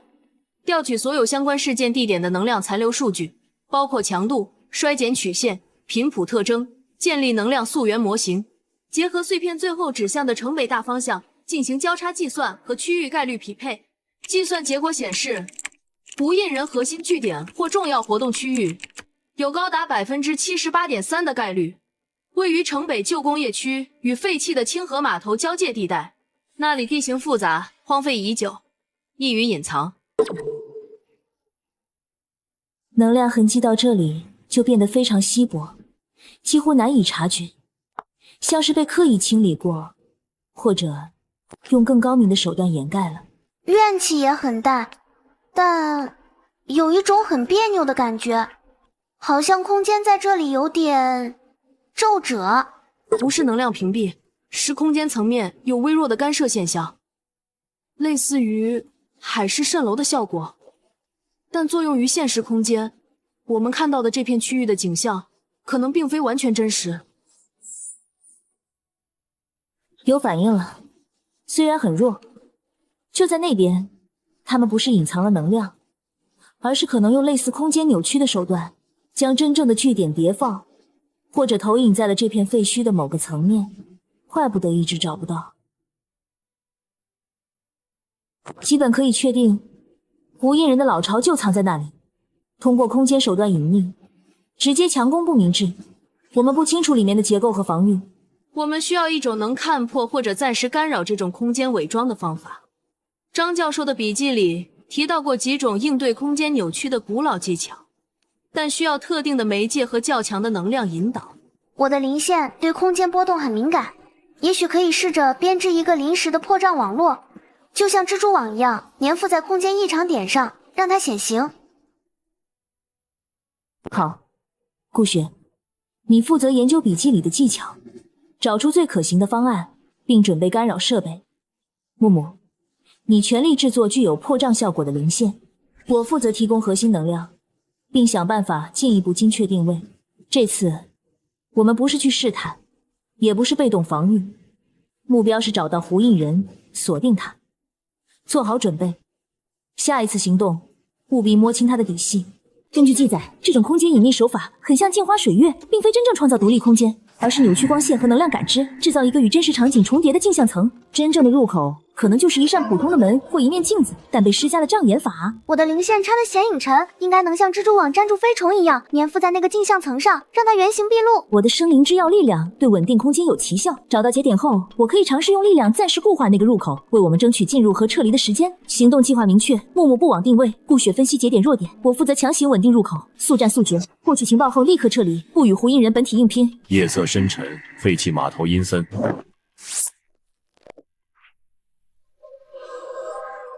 找到了，范围比想象的大，覆盖了整个3号的5号仓库区域。能量节点最活跃的在中间4号仓库的那扇大铁门上。确认，空间扭曲的波动原点就在门后，结构不算特别稳固，像是临时布置的，但带有警报机制，强行突破会立刻惊动里面的人。那就用更快的速度。木木，用灵线暂时包裹住门轴和锁扣，消除声音。顾雪，准备好微型侦察机器人，我来开门。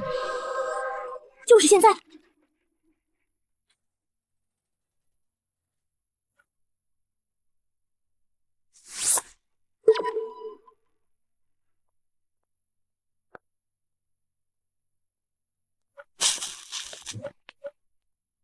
他们在进行某种大规模的灵体献祭仪式，目的是凝聚一个强大的能量体。旁边能量池里的物品有守夜人的东西，他们是在模仿守夜人的力量，还是想污染它？情报足够了，记录所有画面，特别是那个祭坛结构和那件守夜人物品。我们撤退。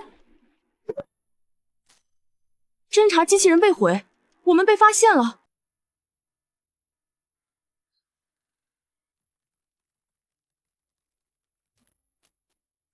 走。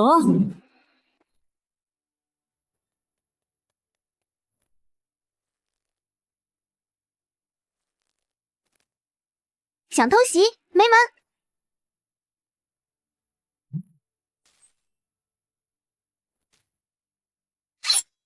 我的近战格斗课程评分一直是 A。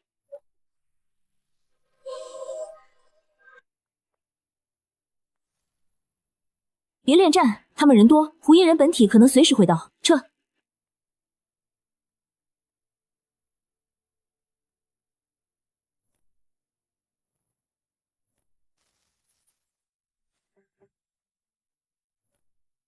好险，差点被包饺子。不过他们那个仪式看起来真邪门。仪式模型已初步构建，其核心是利用大量怨念和警戒能量，强行创造一个受控的伪警戒生物。旁边能量池里的守夜人遗物，很可能是想窃取或模拟其力量属性，用于掩盖这个生物的气息，让它能绕过某些检测。胡应人似乎在进行某种生物制造仪式，模仿守夜人力量，这件事性质严重了，我会立刻向长老会报告。白灵，你们提供的影像资料非常重要，但下次行动前务必提前报备，太危险了。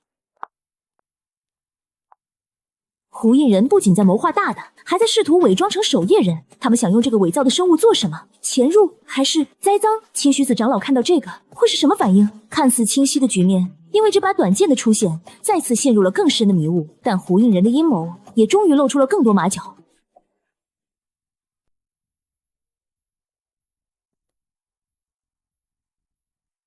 模仿守夜人制造伪物，胡应人的疯狂已超出底线。青须子，你负责监察昆城事务。白灵次女身负要事，屡破险局，其力日增，其心难测。如今更牵扯出我守夜人失落的龟甲剑，你作何解释？龟甲剑乃我师门信物，80年前由我师尊白虹溪敕制，封印警戒裂缝后，便与师尊一从师宗。如今重现，却与我有关。但我更在意的是胡应人如何得到它，又想用它做什么。白灵或许是揭开所有谜团的关键。我请求启动甲字卷宗，查阅80年前封印行动的完整记录。准，但青须子须知平衡为重，莫因旧事动摇根本。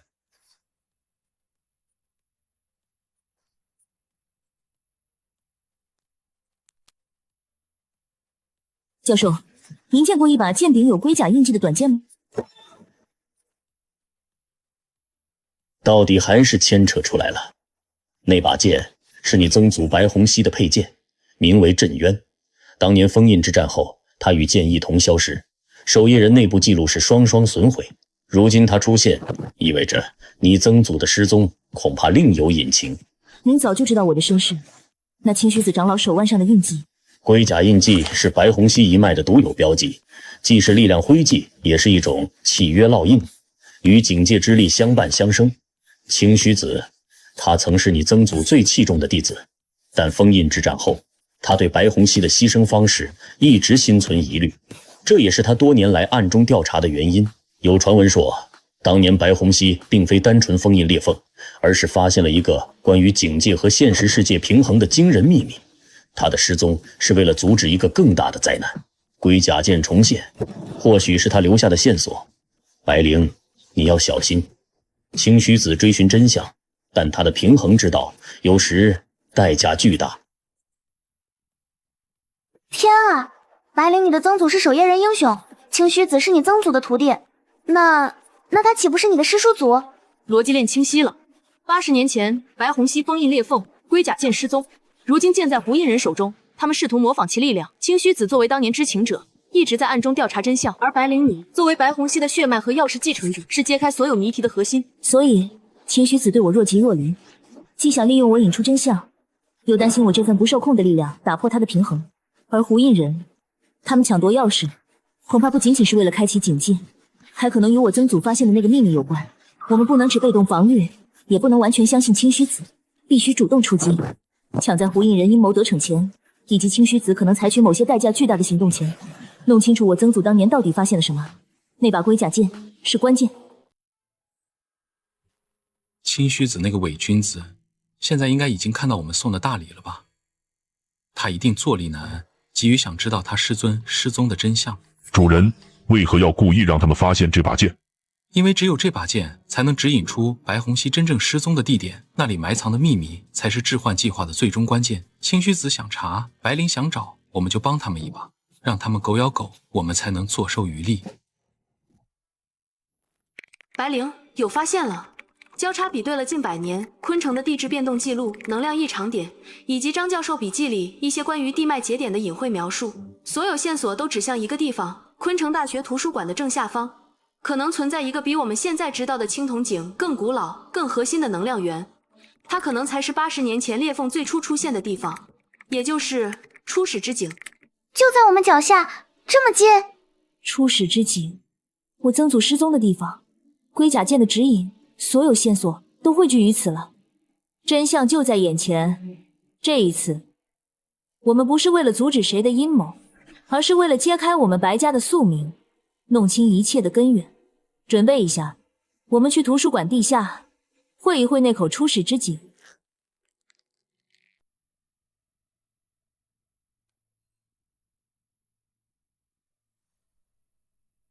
这里的感觉好古老，好像时间都停滞了，比上面的青铜井要沉得多。能量浓度指数级增长，结构非常稳定，但性质更接近世界本源，这确实像是一切起源的地方。我能感觉到呼唤就是从下面传来的，小心脚下，跟紧我。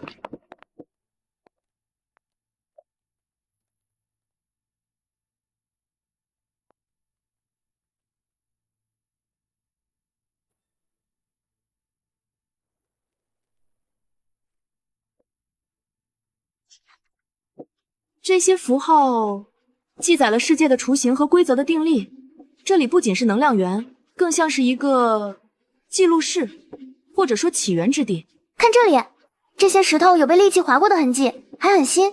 不对，是残留的能量印记非常强，所以感觉像新的。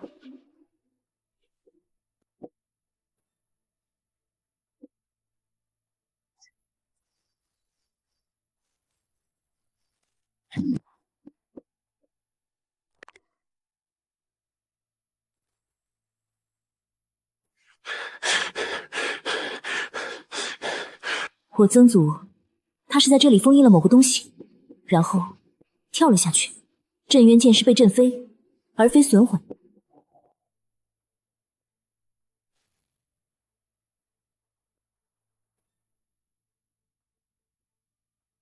来世的血脉你终于来了。携带钥匙之人，亦是所之继承者。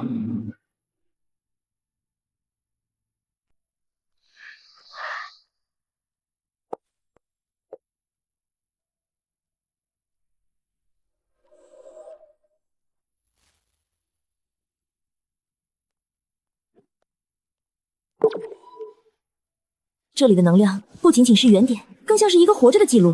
我能感觉到曾祖的气息就在这里，非常微弱，但确实存在。能量读数混乱且庞大，远超数据库记载。这个水潭是一个超乎想象的时空起点，它链接着警戒，也可能链接着过去。潭水里的警铃呢？它怎么没反应？那个沧桑的声音。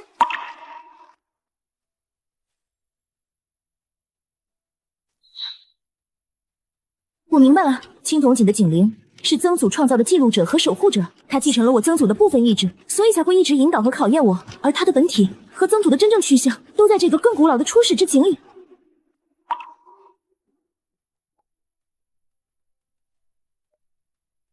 到底还是让你们找到了这里，比我预想的更快。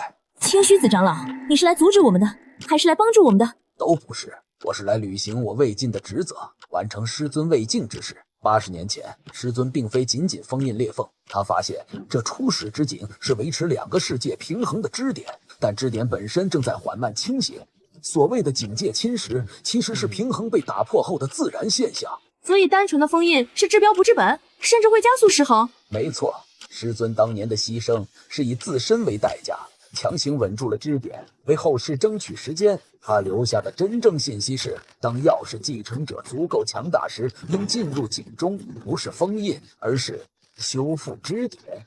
修复？怎么修复？用钥匙的力量重构平衡，但此举风险极大，施法者很可能像师尊一样，被永远困于时空乱流之中。这便是过犹不及，恐为冤事的真意。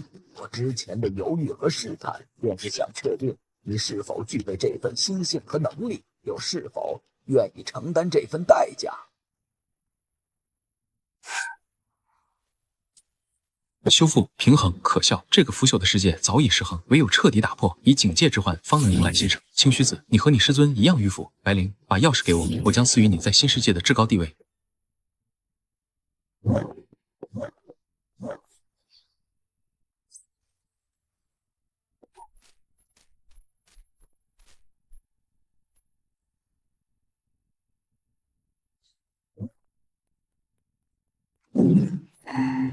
你的置换只是毁灭，我曾祖守护的是生命本身。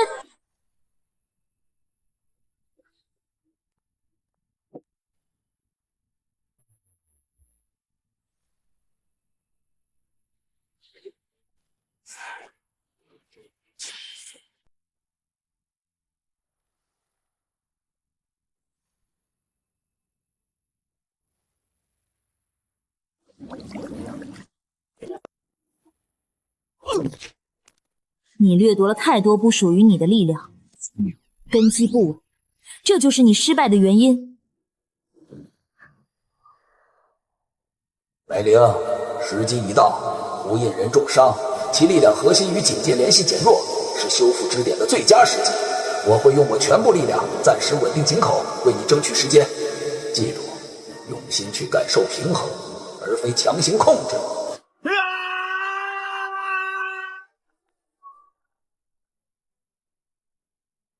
快！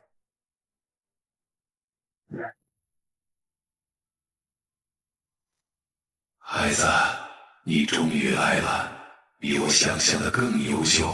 曾祖，我该怎么做？看，那就是失衡之处。胡一人的疯狂抽取和历代不完整的封印，加剧了他的恶化。钥匙的真正力量是调和与疏导，如同疏通河道，引导能量回归正确的循环。用你的心去共鸣，用生灵之药的力量去修复。我会引导你。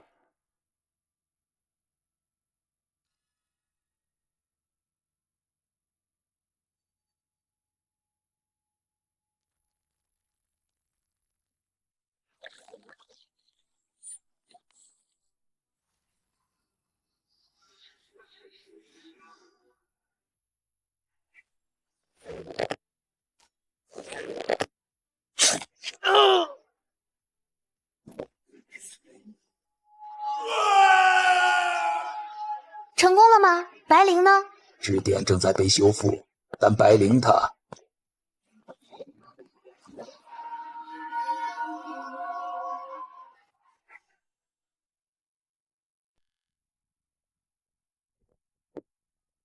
吓死我们了，还以为你回不来了。回来就好，感觉整个世界都变得不一样了，更清爽了。清虚子长老，不，师叔祖，支点已经初步修复，警戒侵蚀现象会逐渐减缓，直至停止。但平衡是动态的，需要持续的维护。你做到了师尊未能彻底完成的事。你不仅是药师的继承者，更是平衡的守护者。守夜人长老会需要你的声音。守夜人的规则过于僵化，我更相信我的伙伴和我们自己的方式。这座图书馆才是最适合守护和研究的地方。我会留在这里和顾雪木木一起建立我们自己的灵书，一个真正为了理解和维护平衡，而非单纯封锁秘密的组织。也好，或许这才是真正的未来。守夜人会尊重你的选择，并提供必要的支持。若有需要，我师叔祖随时都在。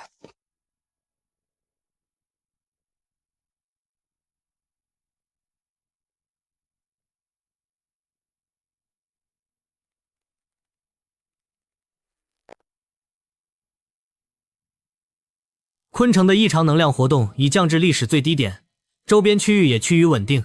你们的工作成效卓著。你爷爷如果知道，一定会为你骄傲。你走出了自己的路，路还很长。我们不仅在监控，也在尝试与警戒中相对温和的存在建立沟通，并帮助那些因两界波动而迷失的灵体。真正的平衡在于理解与共存。